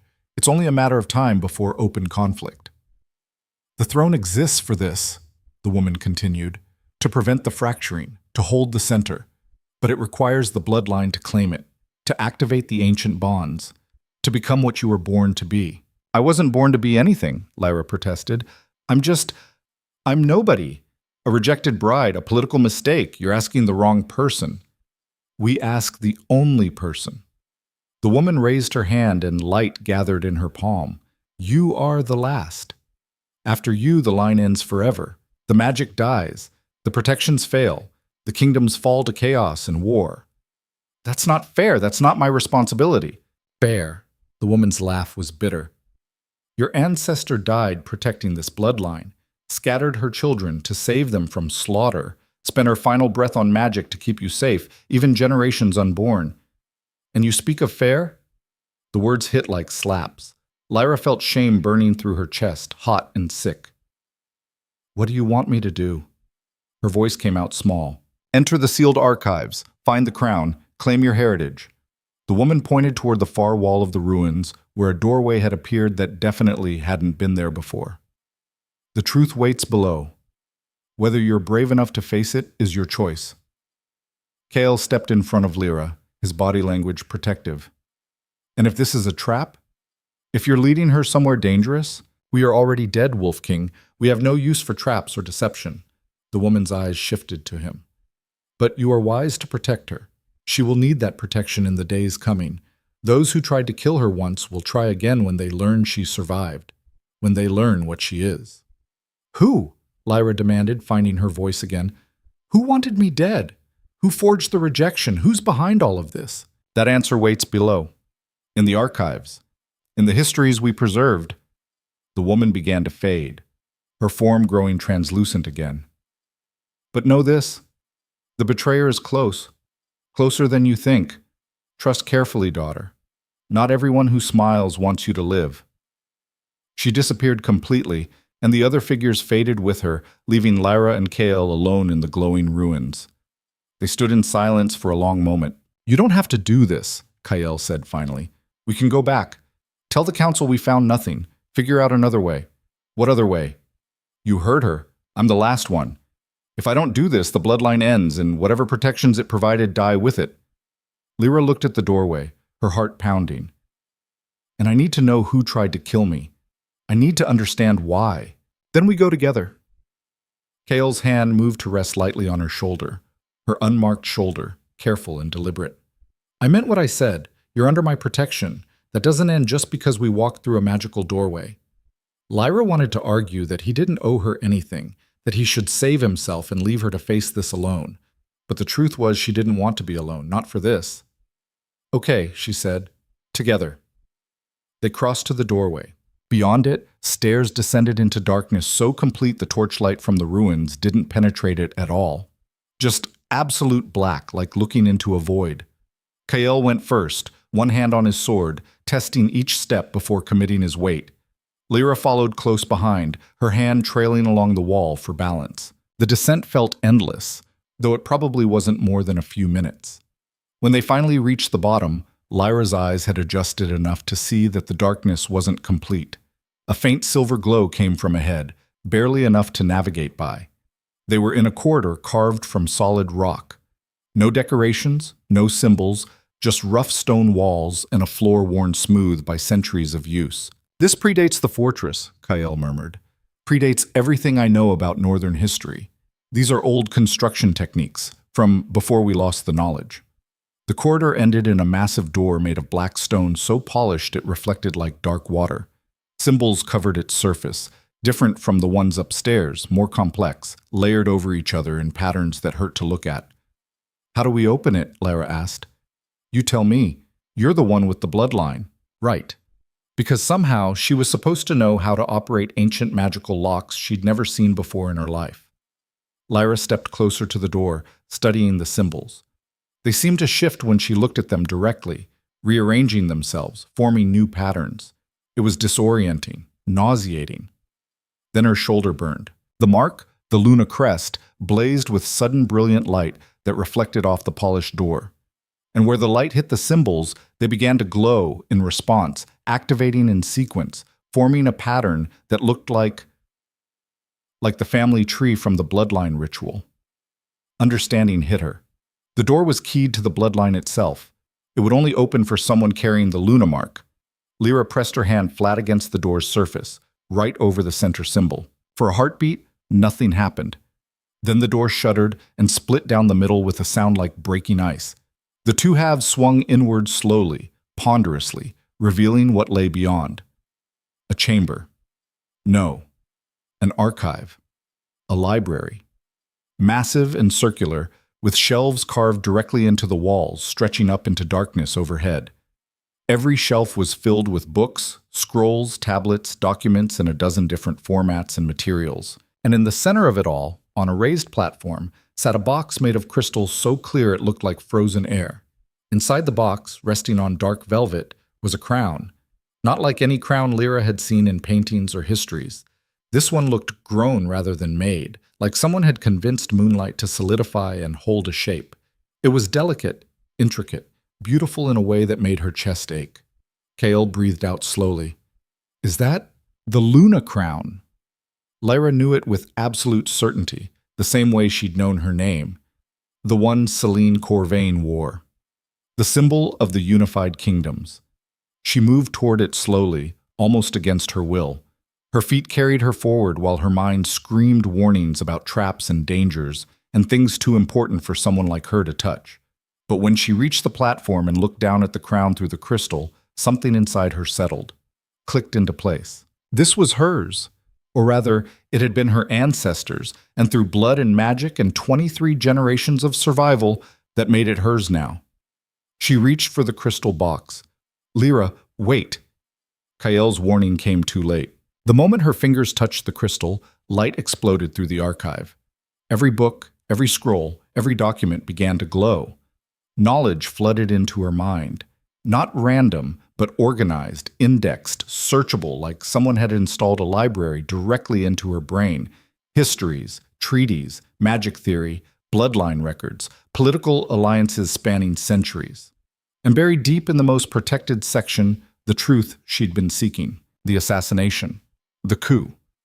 The names of those who'd betrayed Celine Corvain, including one name that made Lyra's blood turn to ice, because she recognized it. Not from ancient history, from current politics, from the Northern Court, from the council she'd faced just hours ago. The betrayer's bloodline hadn't ended. It had continued, hidden like her own, waiting for the right moment to eliminate any surviving threat to their stolen power. And they were here. Now. In Draven Fortress. Close enough to have orchestrated everything. The forged rejection, the abandoned escort, the ambushed messengers. Close enough to try again the moment they realized she'd survived and discovered the truth. Lyra pulled her hand back from the crystal, gasping. The knowledge was still there, embedded in her mind, but the overwhelming flood had stopped. What did you see? Kael demanded, gripping her shoulders. Lyra, what's wrong? The betrayer, she managed. The one who killed the Luna Supreme and stole the throne. Their descendant is in your court, right now. They know who I am, or they figured it out, and they're going to... The archive shook violently. Not like the fortress before. This was different. An explosion somewhere above them, muffled by layers of stone but unmistakable. Kael's face went hard. Someone followed us, or they're trying to seal us in. We need to get back. Lyra grabbed for the crystal box, but her hands passed right through it like it wasn't solid at all. I can't take the crown. Then leave it. We'll come back when... Another explosion, closer this time. The shelves shuddered, and several books tumbled to the floor. They're going to destroy the archives, Lyra realized with horror. Destroy the evidence. If this place collapses, no one will ever know the truth about what happened, about who's responsible. A third explosion. The ceiling cracked audibly. Kael grabbed her hand.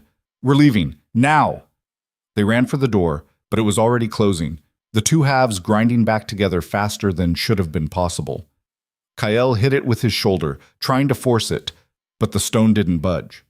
They were trapped, And above them, something massive and terrible was tearing the ruins apart, and there was absolutely nothing they could do except wait for tons of ancient stone to come crashing down and bury the last Luna heir before she ever had a chance to claim her crown. The ceiling groaned above them, stone grinding against stone in a sound that promised imminent catastrophic collapse. Lyra pressed her back against the sealed door, her breath coming in short gasps, her mind racing through impossible options. They were trapped in an archive that predated recorded history, with someone actively trying to bury them alive under tons of ancient rock. And her only potential asset was a bloodline mark she barely understood and absolutely couldn't control. "Can you break through the door?" she asked Kael, already knowing the answer before the words finished leaving her mouth. "It's 3 feet of solid stone keyed to magic I don't possess." He was moving systematically around the circular chamber, searching for another exit that almost certainly didn't exist. "Unless you've suddenly learned how to command ancient magical barriers, we're completely trapped here." The mark on Lyra's shoulder flared suddenly hot. Not painful exactly, more insistent, urgent, like someone tapping repeatedly on her consciousness, demanding immediate attention. She looked down at the crystal box containing the crown. It was glowing significantly brighter now, pulsing in a rhythm that matched her heartbeat. Or maybe her heartbeat was unconsciously matching its pulse. She genuinely couldn't tell which was leading and which was following. "The crown," she said slowly, an idea forming that was either brilliant or suicidal. "I think it's trying to—" "We already established you can't physically remove it from the box. I'm not talking about removing it."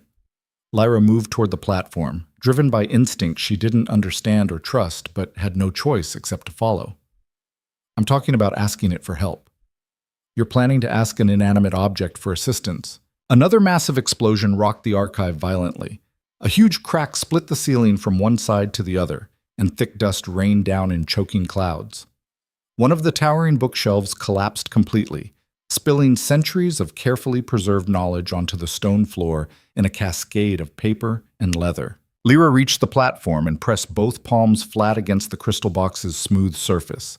The moment she made full contact, that same overwhelming flood of knowledge slammed into her consciousness with physical force, but this time she didn't pull away in shock and fear. This time she dove into it deliberately, desperately searching for something specific. Emergency protocols, protective enchantments, ancient magic specifically designed to preserve this place against any conceivable threat. There, buried deep in architectural schematics that were more complex spellwork than conventional blueprint, she found exactly what she needed. A comprehensive defense system tied directly to the Luna bloodline, activated exclusively by the crown itself, capable of— "I need you to trust me right now," Lyra said without looking away from the pulsing crystal, without turning to face Kael. Her hands were shaking violently against the box's surface, her vision blurring as she tried desperately to hold on to the fragile thread of knowledge she'd discovered. "And I need you to get as far away from the door as physically possible." "What exactly are you planning to do?" "Something incredibly stupid that will almost certainly kill us both if I'm even slightly wrong about how this works." She felt rather than saw him move away from the sealed door, taking a defensive position behind one of the few shelves still standing upright. Smart tactical thinking. If this worked the way she hoped, there would be considerable debris flying in all directions. If it didn't work, debris wouldn't matter because they'd both be crushed under collapsing stone anyway. Lyra closed her eyes tightly and focused every fragment of her attention on the mark burning on her shoulder. She'd spent her entire life being told by everyone around her that she was fundamentally weak, powerless, an omega without any value or inherent strength. But that assessment was before she knew what she actually carried in her blood, before she understood that weakness was just a convenient story people told about her, not immutable truth. The crown pulsed again, stronger this time, and Lyra consciously pulsed back. She didn't know how she did it. There was no instruction manual, no gentle step-by-step guide, no patient teacher explaining the proper technique. She just reached deep for the power humming constantly in her blood and pulled with everything she had. The mark on her shoulder blazed so bright she could see it clearly through her tightly closed eyelids. Silver light exploded outward from her body in waves, from the hovering crown, from every single symbol painstakingly carved into the archive walls over centuries. The crystal box shattered, not violently or explosively, just dissolved smoothly like it had never actually been solid at all. and the crown lifted slowly into the empty air. Lyra's eyes snapped open. The crown was hovering directly in front of her face, rotating slowly on an invisible axis. Its impossible light reflecting off the falling dust and creating intricate patterns that looked exactly like ancient star constellations. She reached for it with trembling hands. Her fingers passed straight through like it was made of smoke. "Of course," she muttered through gritted teeth. "Nothing is ever remotely simple." The archive shook again, significantly more violently this time. The massive crack in the ceiling widened with a grinding shriek of tortured stone. They had seconds remaining at most, maybe considerably less. Lyra stopped trying futilely to physically grab the crown and instead focused hard on what it actually represented. Not just an object made of solidified magic, a symbol. A connection to power and responsibility and impossibly difficult choices her ancestor had made generations before Lyra was born. "I don't know if I'm worthy of this," she said directly to the crown, to the archive, to whatever ancient listening magic might still be paying attention. "I genuinely don't know if I'm strong enough or smart enough or brave enough for what you're asking, but I'm here right now, and I'm the last one left, and people are actively trying to bury the truth forever. So if you've got any power remaining to give, I'm asking for it, please." The crown stopped rotating immediately. For one terrible, endless moment, absolutely nothing happened. Then it dropped onto her head with surprising weight, and the entire world caught fire. Power roared through Lyra's body like a catastrophic flood through a shattered dam. It burned in her veins, crackled violently across her skin, turned her vision pure white with light so impossibly intense it should have permanently blinded her. She screamed, couldn't help it, couldn't stop it, as the magic rewrote something fundamental and essential deep in her cells, brutally activating abilities that had been lying completely dormant for 23 generations. The knowledge from the archives wasn't just theoretically accessible anymore, it was hers, fully integrated, perfectly understood. She knew the harsh ancient language the elders had been chanting during the bloodline ritual, knew the complex theory behind hereditary magic systems, knew exactly how to activate the sophisticated protective enchantments built into every single stone comprising this archive, knew how to fight back effectively. Lyra threw both hands forward instinctively, and the entire archive responded instantly to her will. Brilliant light blazed from every carved symbol covering the walls. The shelves that had been actively collapsing righted themselves with protesting groans of ancient wood. The massive crack splitting the ceiling sealed itself completely, stone flowing like thick liquid before hardening again into something demonstrably stronger than before. And the sealed door exploded violently outward, with enough raw force to send chunks of black polished stone flying far down the corridor beyond. "Move now!" Kael's urgent shout barely registered over the overwhelming roar of unleashed magic. Lyra ran, the crown burning cold against her head, unfamiliar power still surging through her in uncontrolled waves she couldn't quite manage. Kael grabbed her arm as she stumbled past him, steadying her when her legs threatened to give out, and together they sprinted desperately for the shattered doorway. Behind them, the archive was systematically sealing itself. The door reformed rapidly from scattered pieces. The protective symbols blazed once more with blinding intensity, and then everything went completely dark and silent as the ancient preservation enchantments activated at full strength. Nothing was getting into that space now. Not explosions, not the slow erosion of time, not betrayers trying frantically to destroy inconvenient evidence. The knowledge was completely safe. Now they just had to survive long enough to actually use it.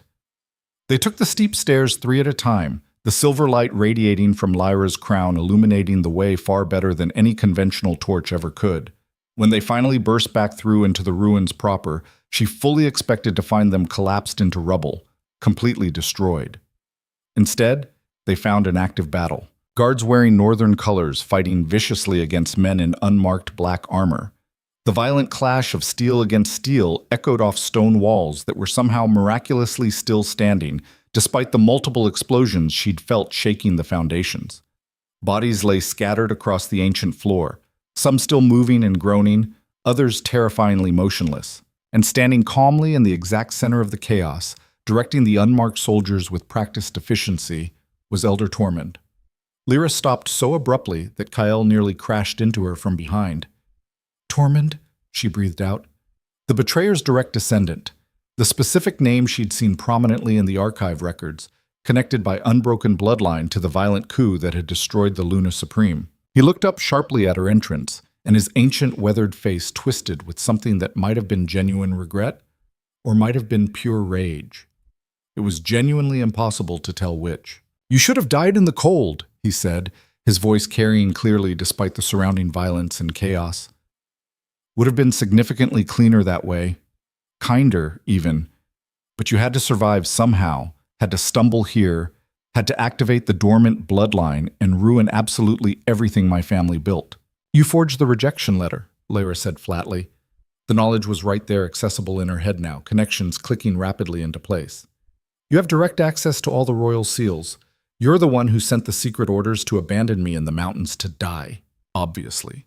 Tormund gestured sharply, and his remaining soldiers moved efficiently to block the primary exit. "My family has spent 4 complete generations very carefully maintaining the delicate balance of power, keeping the individual kingdoms properly separate and relatively stable. We prevented complete chaos, prevented the catastrophic wars that would have inevitably erupted if the old forced alliances had remained active." "You prevented absolutely nothing," Kyle snarled, moving to stand protectively beside Lyra. "You've been systematically profiting from manufactured instability for decades, trading sensitive information between competing courts, manipulating treaty negotiations, positioning yourself as indispensable while the kingdoms tear each other apart. Perspective matters." Tormund's smile was cold as winter ice. "I call it ensuring no single overwhelming power dominates the entire region. You call it manipulation. The practical end result is essentially the same: balance maintained, fragile peace preserved through careful, continuous management. Peace built entirely on lies and multiple murders." Lyra felt the crown pulse powerfully on her head, responding directly to her rising anger. "You killed innocent messengers, systematically erased critical records, tried to bury me alive along with the truth about what your ancestor actually did. My ancestor saved the kingdoms from absolute tyranny." Tormund's voice rose defensively. "The Luna Supreme ruled with complete unchecked power, answerable to absolutely no one, making decisions that affected millions of lives without any consent or meaningful input. We freed people from that suffocating dictatorship." "You murdered a legitimate queen and violently stole her throne," Lyra shot back, her voice hardening. "And you've been desperately covering it up ever since because you know perfectly well that if the real truth came out, if people actually learned what you really are, they'd turn on you immediately. Truth is completely irrelevant without sufficient power to enforce it." Tormund raised his gnarled hand, and the unmarked soldiers advanced in coordinated formation. "And you, little Omega, have awakened significant power you don't remotely know how to use properly. The crown won't save you from your ignorance. You're not trained, not prepared, not even remotely worthy of what you're currently wearing." He was frustratingly right about the training. Lyra had absolutely no formal instruction in how to actually use most of the power humming through her body. The protective magic in the archives had been purely instinctive, born from desperate necessity. This was fundamentally different, but she was learning with remarkable speed. Lyra focused intently on the mark on her shoulder, on the crown, on the deep connection to something ancient and overwhelmingly powerful that had been sleeping dormant in her blood her entire life. She reached for it deliberately this time, not with wild desperation, but with conscious, focused intent. The air immediately surrounding her began to shimmer visibly. "Lyra!" Kyle's warning was completely drowned out by the sound of reality itself bending. Light exploded from Lyra's body in an expanding wave that swept across the entire ruins. It didn't hurt anyone, wasn't designed to cause harm, but where it touched Tormund's soldiers, they froze instantly. Not physically frozen in ice, but rendered completely unable to move forward, held firmly in place by magic that absolutely refused to permit violence in this consecrated space. Tormund's eyes went impossibly wide with shock. Impossible. That level of precise control takes literal decades of intensive study to develop. Or one very motivated ancestor who encoded comprehensive emergency protocols directly into the bloodline itself. Lyra could feel the knowledge flowing smoothly through her, the crown acting like a powerful amplifier for innate abilities she'd always possessed but never successfully accessed. The Luna Supreme knew betrayal was coming eventually. She prepared extensively for it. Built sophisticated safeguards into the magic, into these sacred places, into the bloodline itself, all waiting patiently for someone to finally activate them properly. Someone trained and prepared and tested, not a weak Omega who can barely... Weak? Lyra laughed, and the sound echoed strangely off the ancient stone. You keep using that word like it means something. I survived being deliberately left to die in a blizzard. Survived hypothermia that should have killed me 3 times over. Survived your assassination attempt, and your explosions, and your desperate attempts to bury the truth permanently. What exactly about any of that sounds remotely weak to you? She took a single deliberate step forward, and the protective light moved smoothly with her. Tormund's soldiers scrambled backward frantically, their careful formation breaking apart completely. The councils need to know what you actually did, Lyra continued, her voice gaining strength. All the councils, representatives from every kingdom, they need to know who you really are, what your family did, how you've been manipulating politics for multiple generations. They'll never believe you. You have no concrete proof beyond old stories and bloodline magic they don't understand. But Tormund's voice wavered noticeably. I have the complete archives. Every treaty your ancestor broke, every lie they told, every murder they committed, it's all meticulously recorded, preserved, protected by magic you can't touch or destroy, no matter what you try. Lyra felt the crown pulse in clear agreement. And I have this. Undeniable physical proof of who I am and what authority I legitimately carry. Authority from a dead kingdom. From a political system people actively rejected, people didn't reject anything. Your ancestors staged a violent coup and then spent generations systematically rewriting history to make it superficially look like justified revolution. Lyra's voice grew noticeably harder. But the protections the Luna Supreme built are still active. The old bonds between kingdoms are still there, just dormant, waiting for someone to properly reactivate them. She could feel it now clearly, could sense the magical connections stretching out from this exact place like invisible threads. They ran south to the river territories, west to the isolated mountain holds, east to the wealthy coastal kingdoms. All the places that had once been united under one crown, one rule, one unifying purpose. The threads were extremely thin, almost broken after generations of deliberate neglect, but they were definitely still there. And with the crown burning on her head and the power of the bloodline singing constantly in her veins, Lyra could strengthen them substantially, could pull the fractured kingdoms back together, restore what had been shattered, if she dared to try. Don't, Tormund said urgently, and for the first time he sounded genuinely afraid. You don't understand what you're tampering with. The old alliances were built on power dynamics that no longer exist. If you try to reactivate them now, you'll tear the kingdoms apart instead of uniting them. Or you're just terrified of losing the considerable influence you've spent generations carefully building. Chaol's voice was hard as iron. Terrified that if the kingdoms unite, there's no comfortable place for manipulators and traitors. Tormund's weathered face twisted. I won't let you destroy everything my family built. He moved with surprising speed for someone so ancient, his hand going immediately to a concealed blade at his belt. But Chaol was significantly faster, his sword clearing its sheath in one smooth, practiced draw that ended with the tip pointed directly at Tormund's exposed throat. You're completely finished, Chaol said quietly. Whether the kingdoms unite or not, your influence here is over. You'll stand formal trial for treason, for murder, for attempting to assassinate a bloodline heir. And when you're convicted, you'll face justice for every crime your family committed. For a long, tense moment, Tormund just stood there, the sword point resting against his windpipe, barely touching skin. His soldiers had scattered or surrendered, surrounded by Chaol's loyal guards, who'd finally gained the upper hand in the fighting. Then the old man laughed, a bitter, broken sound that held no humor whatsoever. Justice. What a pleasant fantasy. He looked directly at Lyra, and his eyes were full of pure venom. You think wearing that crown makes you a queen? You're a naive child playing dress-up with power you can't hope to control. The moment you try to actually rule, to make the hard decisions, to balance competing needs and impossible demands, you'll understand why the old system failed, why it had to fail. Maybe, Lyra said simply. Or maybe the system failed because people like your ancestor poisoned it from within. Guess we'll find out. She gestured, and the protective light around her solidified into visible bands that wrapped securely around Tormund's wrists and ankles.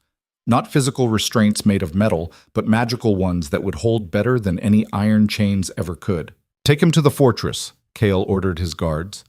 Secure him in the deepest, most isolated cell we have, and send runners immediately to the other council members. Tell them we're convening an emergency session at dawn." As the guards dragged Tormund away, still muttering bitterly about inevitable failure and childish naivety, Lyra felt the power surge coursing through her body begin to gradually ebb, not disappearing entirely, just settling into something more sustainable for extended periods. The crown was still on her head, still pulsing with faint silver light, but it no longer felt foreign or overwhelming. It felt like it belonged there, like she belonged there. Chaol sheathed his sword and turned to her. "Are you all right?" "I have absolutely no idea." Lyra laughed shakily. "I just activated ancient magic I don't understand, claimed a crown I'm not sure I deserve, and exposed a multi-generational conspiracy. So, typical Tuesday." "It's actually Thursday." "Even better." He studied her face carefully for a long moment. "You're different. Something fundamental changed when you put on the crown." "Everything changed." Lyra touched the crown carefully, still half expecting her fingers to pass through it like they had before. But it was solid now, real, undeniably hers. "I can feel things I couldn't before. Knowledge I didn't have. Connections to places I've never been. It's overwhelming and terrifying and it feels right." She met his intense eyes. "For the first time since I left the South, something feels actually right. Like I'm finally where I'm supposed to be, doing what I'm supposed to do." Chaol nodded slowly. "Then we should get back to the fortress before the council assumes we died down here. They're going to have considerable questions." Understatement of the century. They made their way back through the ruins, stepping carefully over debris and fallen weapons. The magical doorway Lyra had opened was gone, sealed again now that she'd emerged safely. But she could still feel the archives below, could access the stored knowledge whenever she needed it. That was going to take significant getting used to. When they finally emerged from the ruins into early evening light, Lyra expected to find the fortress in complete chaos. What she found instead was silence. The entire northern court was assembled in the open space before the fortress walls. Hundreds of people, guards standing at attention, servants, minor nobles, common folk from the surrounding settlements, all standing perfectly still, staring at the ruins, staring at her, at the crown blazing silver on her head. Lyra's steps faltered. This was it. The moment when she either convinced them or lost everything. Chaol touched her elbow gently. "They need to hear it from you, not from me, not from the council. You." "Right, no pressure at all." Lyra walked forward slowly, acutely aware of every single eye tracking her movement. When she reached the front of the assembled crowd, she stopped and took a breath that did absolutely nothing to steady her jumping nerves. "I know what you're thinking," she said, pitching her voice to carry clearly. "You're thinking I'm a complete stranger, a Southern Omega with no credentials, no training, no right to wear this crown or claim any authority here." Uneasy murmurs rippled through the crowd. Not disagreement exactly, but definitely not denial either. "And you're absolutely right. A week ago, I was genuinely nobody, rejected, discarded, left to die in your mountains because someone decided I was inconvenient." Lyra felt the crown pulse, lending her strength. "But I didn't die. I survived. And in surviving, I discovered something that's been deliberately hidden for 4 generations." She gestured back toward the ruins. "This place, these sacred sites scattered across your territories, they were built by my ancestor. The Luna Supreme, last queen of the United Kingdoms. She created the magic that protects them, that makes them sanctuaries against violence, that preserves knowledge even centuries after her death." More murmurs, these ones clearly skeptical. "Her bloodline was thought extinct, destroyed in the coup that shattered the kingdoms and created the system you know now. But it wasn't destroyed. It was hidden, scattered, protected." Lyra touched the mark on her shoulder, still clearly visible through her torn dress. "I carry that bloodline. I'm the last living heir, and whether I want it or not, that makes me responsible for the power and knowledge she left behind." A voice called out from the crowd, the scarred councilwoman, her expression hard. "You claim heritage based on magic we can't verify, and a crown that could have been found anywhere. Why should we believe you?" "Because Elder Tormund just tried to kill me to prevent this truth from coming out." Lyra's voice strengthened. "Because he's the descendant of the betrayer who murdered the Luna Supreme and stole her throne. Because his family has spent generations manipulating all the kingdoms, profiting from instability while pretending to maintain peace. Shocked silence crashed over the crowd like a physical wave. He confessed? Someone asked incredulously. In front of me and the king, in front of the sacred ruins that won't allow lies. Lyra looked directly at the scarred woman. The archives below contain every detail of the betrayal, every name, every crime. They're protected by magic older and stronger than anything Tormund could deploy against them. The truth is preserved. The question is whether you're willing to hear it. The crowd shifted uncomfortably, uncertain. Lyra could feel the moment balanced on a knife's edge. They could accept what she was saying, or they could reject it as manipulation and lies. Then Mira stepped forward from the crowd. I believe her, the older woman said firmly. I've watched her this past week, watched how she carries herself, how she treats people, how she refuses to break even when everything's stacked against her. That's not the behavior of a liar or a manipulator. That's genuine strength. Another voice joined hers, one of the younger guards who'd been at the ruins. I saw the magic, saw her activate protections that haven't worked in living memory. Whatever she is, she's connected to the old places in ways none of us are. More voices added their support. Not everyone, not even close to a majority, but enough. Enough to shift the balance. Kael stepped up beside Lyra, his presence solid and reassuring. I'm calling an emergency council session for dawn tomorrow. Every kingdom will send representatives.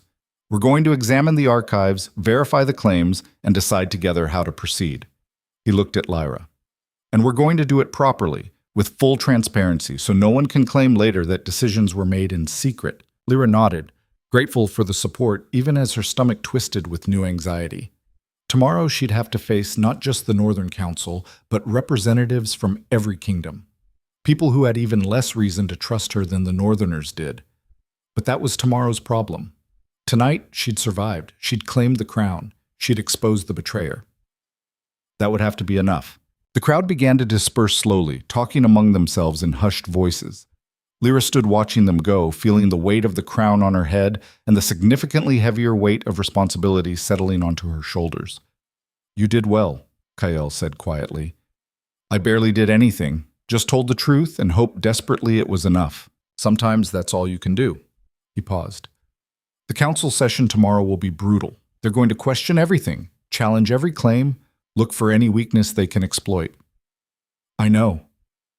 And you're ready for that? Lyra thought about the girl who'd been left to die in the snow just 2 weeks ago, about how fundamentally much she'd changed in such a short time, about the power humming steadily in her blood and the knowledge filling her mind, about the choice she had made to survive instead of surrendering. I'm ready, she said. And surprising herself, she found she actually meant it. Dawn came cold and gray, the kind of morning that felt like the world was holding its breath. Lyra stood at the narrow window of her chamber, the crown still on her head because she hadn't figured out how to remove it yet, watching representatives from 5 kingdoms arrive at the fortress gates. They came with armed escorts, with advisors, with suspicion written plainly across their faces. She hadn't slept. Every time she closed her eyes, she felt the weight of what was coming, the scrutiny, the doubt, the very real possibility that they'd reject everything she said and brand her a liar, or worse. You should eat something. Mira entered without knocking, carrying a tray that Lyra knew she wouldn't touch. You'll need your strength. I'm not hungry. You're terrified. There's a difference. Mira set the tray down firmly. But fear doesn't excuse poor preparation. Eat. Lyra turned from the window. What if they don't believe me? What if I open the archives and they claim it's all fabricated, that I somehow forged centuries of records overnight? Then you'll deal with that when it happens.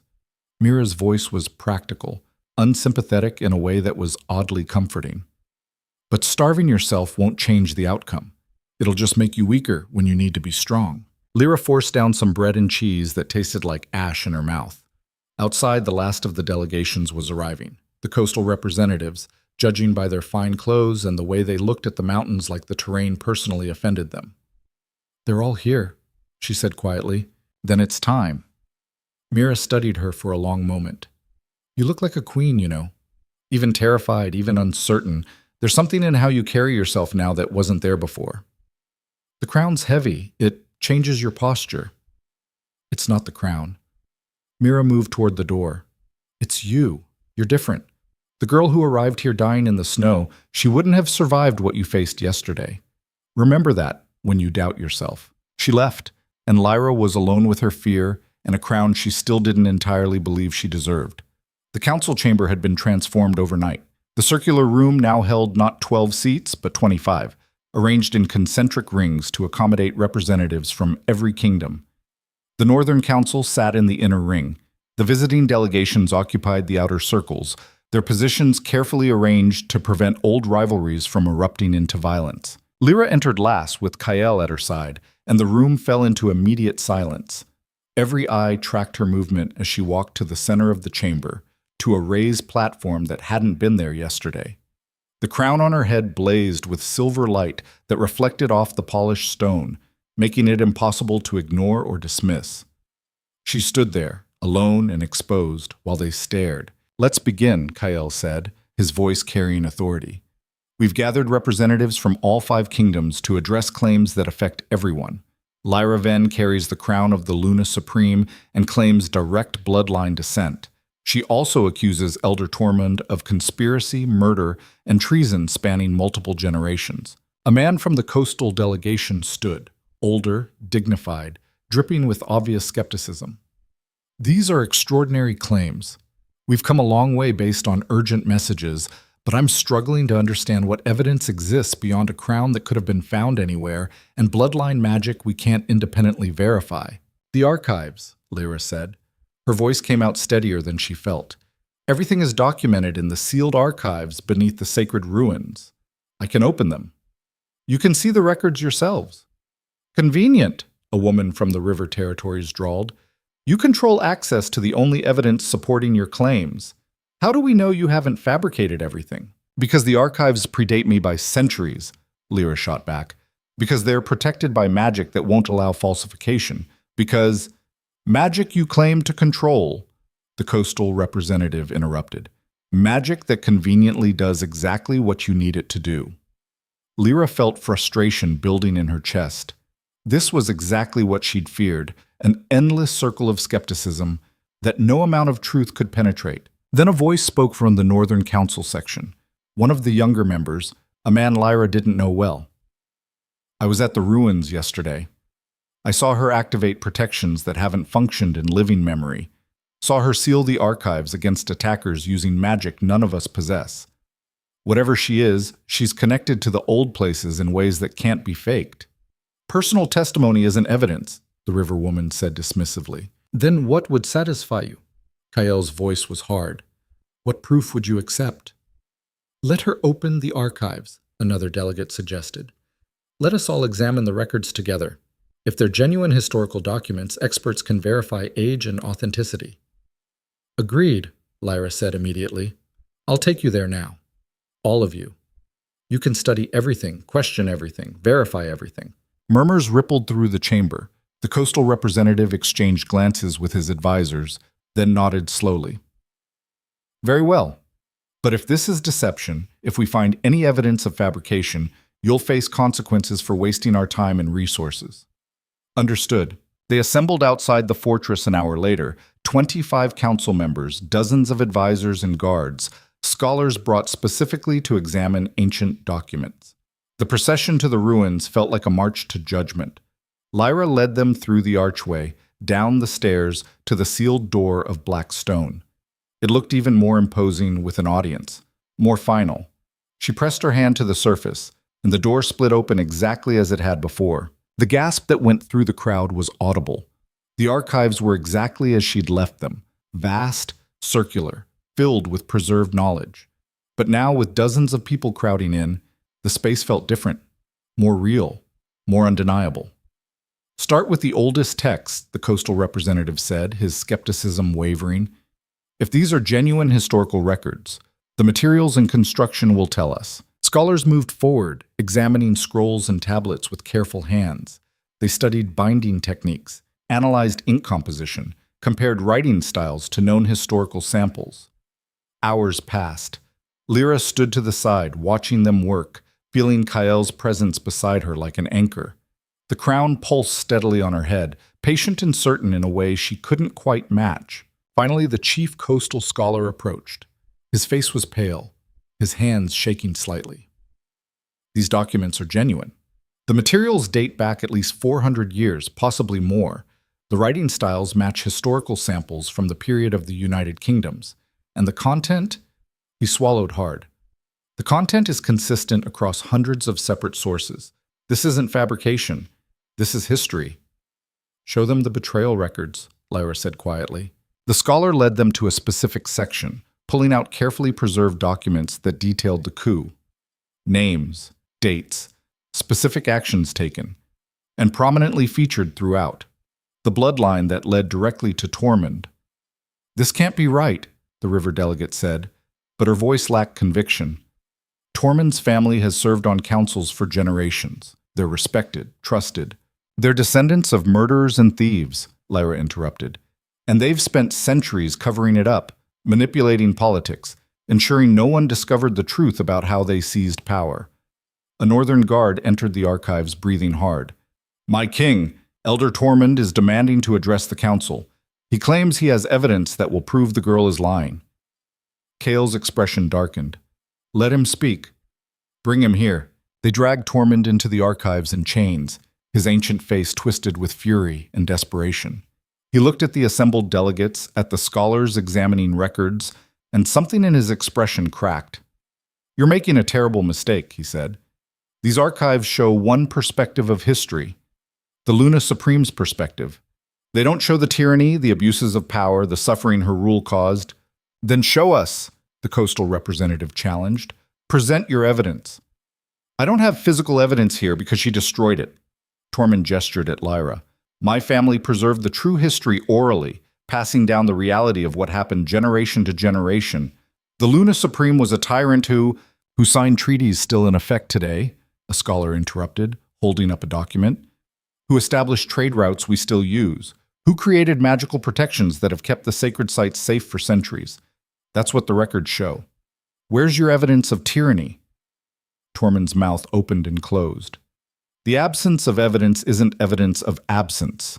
Actually, in this case, it is. Another scholar held up a thick ledger. These are detailed records of the Luna Supreme's rule. Tax rates, legal judgments, resource distribution. Everything is documented and cross-referenced. If she was a tyrant, where are the excessive taxes? The brutal punishments? The evidence of abuse? She was beloved, Lyra said softly. The records show it clearly. People genuinely loved her. That's why your ancestor had to use poison instead of challenging her openly.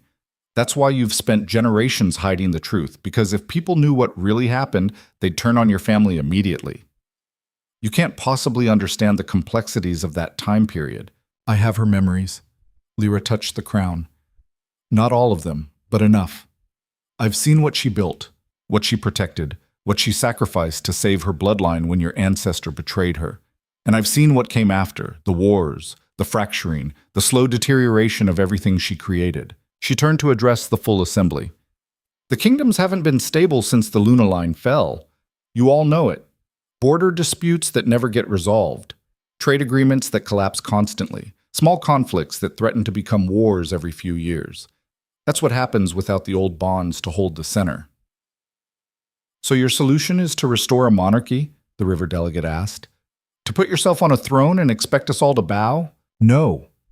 Lyra's voice was firm. My solution is to offer you a choice. The old bonds still exist, dormant but not dead. I can reactivate them if the kingdoms agree. Create a council of equals with real authority to settle disputes, enforce treaties, prevent wars. Not a dictatorship, a genuine alliance with representatives from every territory. With you at the center, wearing that crown, the coastal representative said, holding the power to activate or deactivate these bonds at will. Yes, Lyra admitted, because the magic requires the bloodline. But I'm not asking for absolute power. I'm proposing shared governance. The crown holds the bonds together, but the council makes the decisions. Silence filled the archives. That's never been done before, someone said. Because it was never necessary before, Lyra countered. The Luna Supreme ruled alone because the kingdoms trusted her. You don't trust me, and you shouldn't, not yet. So we build something new. something that uses the old magic but with modern accountability. The coastal representative studied her for a long moment. And Tormund? What happens to him? He stands trial for his crimes, Kael said. Every murder, every act of treason, every manipulation. He faces justice. My family will never accept this, Tormund snarled. We have allies, resources, influence across all the kingdoms. You had influence, the river delegate interrupted, her voice cold. Past tense. The moment these archives became public knowledge, your family's reputation died. No one will ally with descendants of traitors and murderers.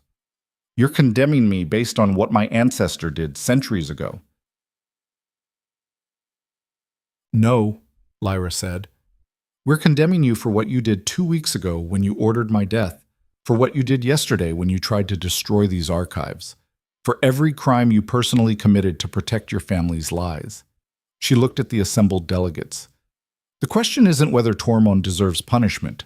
The question is whether you want to keep living in the fractured system his family created, or whether you're willing to try something different. More silence. Then the coastal representative spoke. I need to consult with my advisors, and my king. This isn't a decision I can make alone.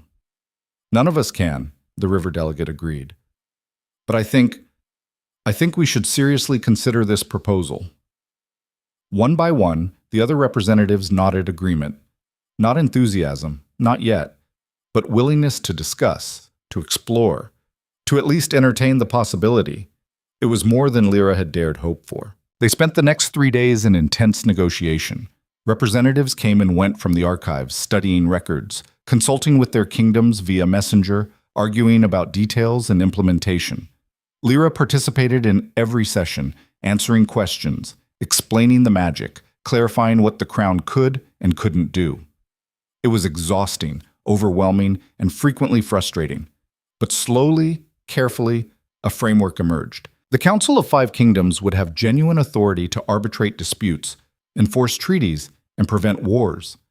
Each kingdom would send 3 representatives, ensuring no single territory could dominate. Decisions required majority vote, with the crown bearer holding tie-breaking authority but no veto power.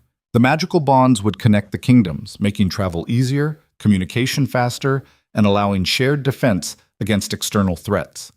But the bonds couldn't be used to control or compel. They were tools for cooperation, not weapons of domination. And Lyra would serve as guardian of the bonds, a formal title with specific limited powers and clear accountability to the council. It's not perfect, the coastal representative admitted during the final negotiation session. There are gaps, potential conflicts, things we'll need to adjust as we go.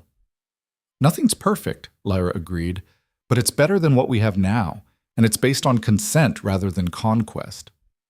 What about enforcement? Someone asked. What happens when a kingdom violates the terms? Sanctions determined by council vote, temporary suspension of bond benefits. In extreme cases, expulsion from the alliance. Kael had helped draft this section. But the goal is to make cooperation more valuable than conflict. More discussion, more questions, more careful negotiation of language and terms. Finally, as the sun set on the 3rd day, the coastal representative stood. I believe we have an agreement. Pending final approval from our respective rulers, the 5 kingdoms will reform the ancient alliance under the new framework. Relief crashed over Lyra so intensely she had to sit down. They'd done it, actually done it. The formal ceremony took place a week later, giving kingdoms time to send their rulers or designated representatives. They gathered not in the council chamber, but in the ruins themselves, in the sacred space where the Luna Supreme had built her first protections. Lyra stood in the center, the crown blazing on her head, as representatives from all 5 kingdoms formed a circle around her. Do you consent to the reactivation of the ancient bonds? She asked each one in turn, using the formal language they'd agreed upon. We consent, they answered, one by one. Lyra reached for the magic, for the power humming in her blood, for the connections stretching out from this place like invisible threads. She'd practiced this privately with Kael watching, making sure she could control it, making sure it worked the way she needed. Now, with everyone watching, she pulled. The threads blazed to life. Silver light exploded from the ruins, shooting outward in 5 distinct directions. Everyone could see it, not just Lyra, but every person present. The light raced across the landscape, connecting sacred sites, crossing borders, linking the kingdom's invisible manifestation of magic that had been dormant for generations. When the light faded, something fundamental had changed. Lyra could feel it, and judging by the expressions around her, so could everyone else. A connection, a bond. Not controlling, not compelling, but present. Real. "It's done," she said simply. The coastal king, he'd come personally for this, stepped forward. "Then let it be recorded that on this day, the five kingdoms reformed the ancient alliance. And let it be known that we did so freely, by choice, in hope of a better future." Cheers erupted from the assembled crowd. Not universal, not unanimous, but genuine. Lyra stood in the center of it all, feeling the weight of the crown and the heavier weight of responsibility, and thought about the girl who'd been left to die in the snow just a month ago. That girl wouldn't recognize who she'd become. And honestly, Lyra wasn't sure she recognized herself either. But maybe that was okay. Maybe transformation was supposed to be disorienting. The celebration continued into the night. Formal toasts, diplomatic pleasantries, the careful dance of politics. Lyra participated as long as protocol required, then slipped away when no one was watching. She found Kael on the fortress walls, looking out at the mountains. "You disappeared," he said without turning around. "So did you." "I'm not the one wearing a crown and carrying the hopes of five kingdoms." Lyra moved to stand beside him, following his gaze to the peaks barely visible in the darkness. "Do you think this will work? Really work, not just survive the first crisis?" "I think it has a better chance than anything else we've tried." Kael glanced at her. "You're different than when you arrived, stronger, more certain." "I'm terrified constantly. That's not incompatible with strength." He smiled slightly. "The girl I found dying in the ruins was terrified too, but she didn't give up. That's what matters, not the absence of fear, but what you do with it." They stood in comfortable silence for a while, watching the night settle over the mountains. "What happened to Tormund?" Lyra asked eventually. "Formal trial in 3 days. Representatives from all kingdoms will attend to ensure fairness." Kael's voice was neutral. "He'll be convicted. The evidence is overwhelming. After that, exile most likely. Execution would be legally justified, but exile sends a better message about the kind of justice system we're building. He'll spend the rest of his life knowing his family's legacy died with their lies. Some would say that's worse than death." Lyra thought about that. About the man who'd tried to have her killed, who'd spent decades manipulating politics and preserving lies. Part of her wanted him to suffer, wanted revenge for the cold and the fear and the certainty of death she'd felt in that blizzard. But a larger part of her just wanted to move forward. "I'm not going to let him define me," she said finally. "He tried to kill me, tried to bury the truth, and he failed. That's enough. I don't need his suffering to validate my survival." Kael looked at her with something that might have been approval. "That's probably the most mature thing I've heard from any ruler in years. Don't spread it around. I have a reputation as a dramatic crisis haver to maintain." He laughed, a genuine sound that softened his harsh features. "Your secret's safe." More silence. This one warmer. "What happens now?" Lyra asked. "After the trial, after the initial excitement settles, what does being guardian of the bonds actually look like day to day?" "Lots of meetings, tedious negotiations, paperwork." Kael's smile was wry. "Occasionally someone will try to kill you for political reasons, but mostly meetings." "Fantastic. You could refuse it. The framework we built doesn't require you to serve. Another bloodline heir could potentially—" He stopped. "Actually, no. You're the last one. Never mind. So I'm stuck with this." Lyra touched the crown. "For however long I live. Unless you have children who inherit the bloodline." The thought was strange, distant, impossible to imagine right now. That's a problem for future Lyra to worry about. Fair. They stayed on the walls until late, talking about nothing important, avoiding the weight of responsibility for a few stolen hours. When they finally went inside, Lyra felt something she hadn't felt in years. Not happiness exactly, but something close, something like hope mixed with purpose. The trial was brutal but fair. Evidence presented methodically. Witnesses questioned. Tormund given every opportunity to defend himself. He had no defense. The facts were undeniable. The council, now the formal Council of Five Kingdoms, voted unanimously for exile. Tormund would be stripped of all titles, all property, and sent to the western wastes where the maps ended and civilization was a distant memory. "You're making a mistake," he said as they led him away. "The bonds will fail. She'll fail. And when everything collapses, you'll remember that I warned you." No one responded. There was nothing left to say. After the trial, after the formal proceedings, after all the diplomatic obligations were finally satisfied, Lyra returned to the ruins alone.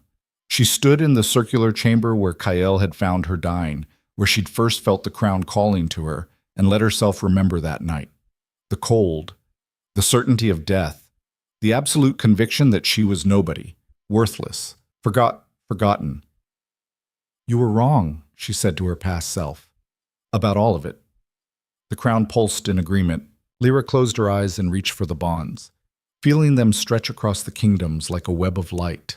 Not controlling anyone, not forcing anything, just connecting, creating the possibility for cooperation instead of conflict. It wasn't perfect. It wouldn't solve every problem. There would be failures and setbacks and moments when she questioned everything. But it was better than the alternative. Better than fractured kingdoms tearing each other apart. Better than dying forgotten in the snow. She'd survived the cold, survived the rejection, survived the assassination attempts, and the political machinations and her own crushing self-doubt. And in surviving, she'd become something she never expected. Not just a queen, not just a guardian, someone who mattered, someone who made a difference. The girl they'd thrown away had returned, and she'd changed everything.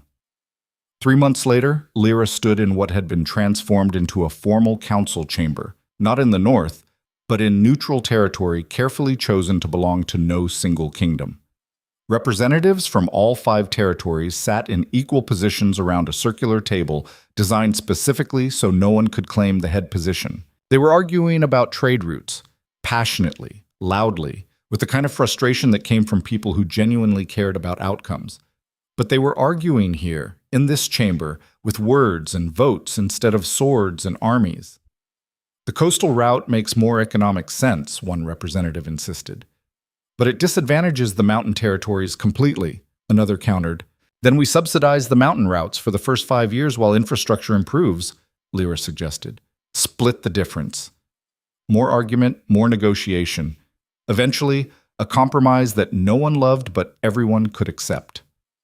After the session ended, Mira found her in the small office she'd claimed as personal space. "You're good at this," the older woman said without preamble. "At what? Suggesting compromises that make everyone equally unhappy? At ruling without looking like you're ruling? At making people feel heard while guiding them toward practical solutions?" Mira sat down. "It's a rare skill," Lyra laughed tiredly. "I have no idea what I'm doing most of the time. I'm just trying not to completely mess everything up." That's what good rulers do, recognize their limitations while still making necessary decisions. Mira studied her. "You've grown considerably since you arrived here half-frozen." "I didn't have much choice." "You had every choice. You could have stayed broken, stayed a victim, blamed the world for what happened to you. Instead, you survived. And then you turned that survival into something meaningful." Lyra thought about that, about the journey from the snow to here, about how pain and rejection and near death had somehow transformed into purpose. "I'm still angry sometimes," she admitted, "at the people who left me to die, at how close I came to never discovering any of this. Anger's allowed, as long as it doesn't define you." "It doesn't, not anymore." Lyra touched the crown that had become so familiar she barely noticed its weight. "I'm too busy for sustained anger, too focused on building something better." Mira smiled. "Good. Because there's a delegation from the Western Territories waiting to discuss potential alliance expansion. Apparently our success has them interested." "The Western Territories? They're not even on the maps." "They are now. You're expanding the known world, whether you intended to or not." Lyra groaned. "Can I just have one quiet day?" "You're wearing a magic crown and holding 5 kingdoms together. Quiet days are no longer an option." "Fantastic." But despite the exhaustion, despite the overwhelming responsibility, Lyra found herself smiling. This was her life now. Not the life she'd expected, not the life she'd been raised for, But somehow, impossibly, it was the life she'd needed. The girl who'd been rejected, discarded, left to freeze had risen. Not through vengeance or violence, but through persistence and choice and the stubborn refusal to let others define her worth. And in rising, she'd given others the chance to rise too, to build something better than what they'd inherited, to choose cooperation over conflict. It wasn't perfect. It would never be perfect.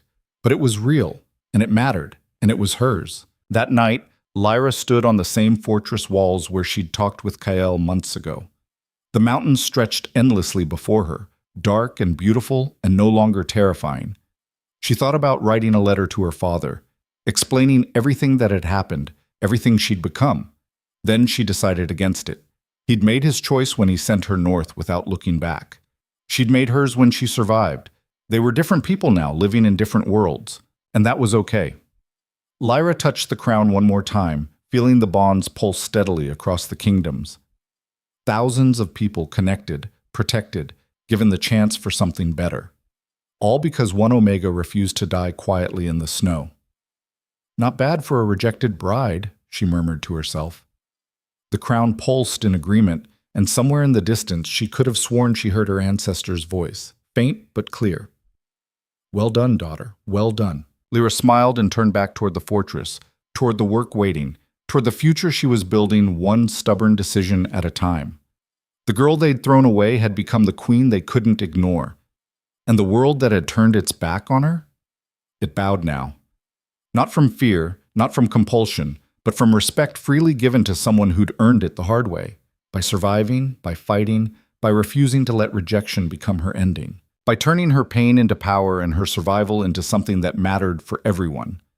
The snow fell softly on the mountains, gentle now instead of deadly. And Lyra walked forward into her reign, imperfect and uncertain and absolutely determined to make it count.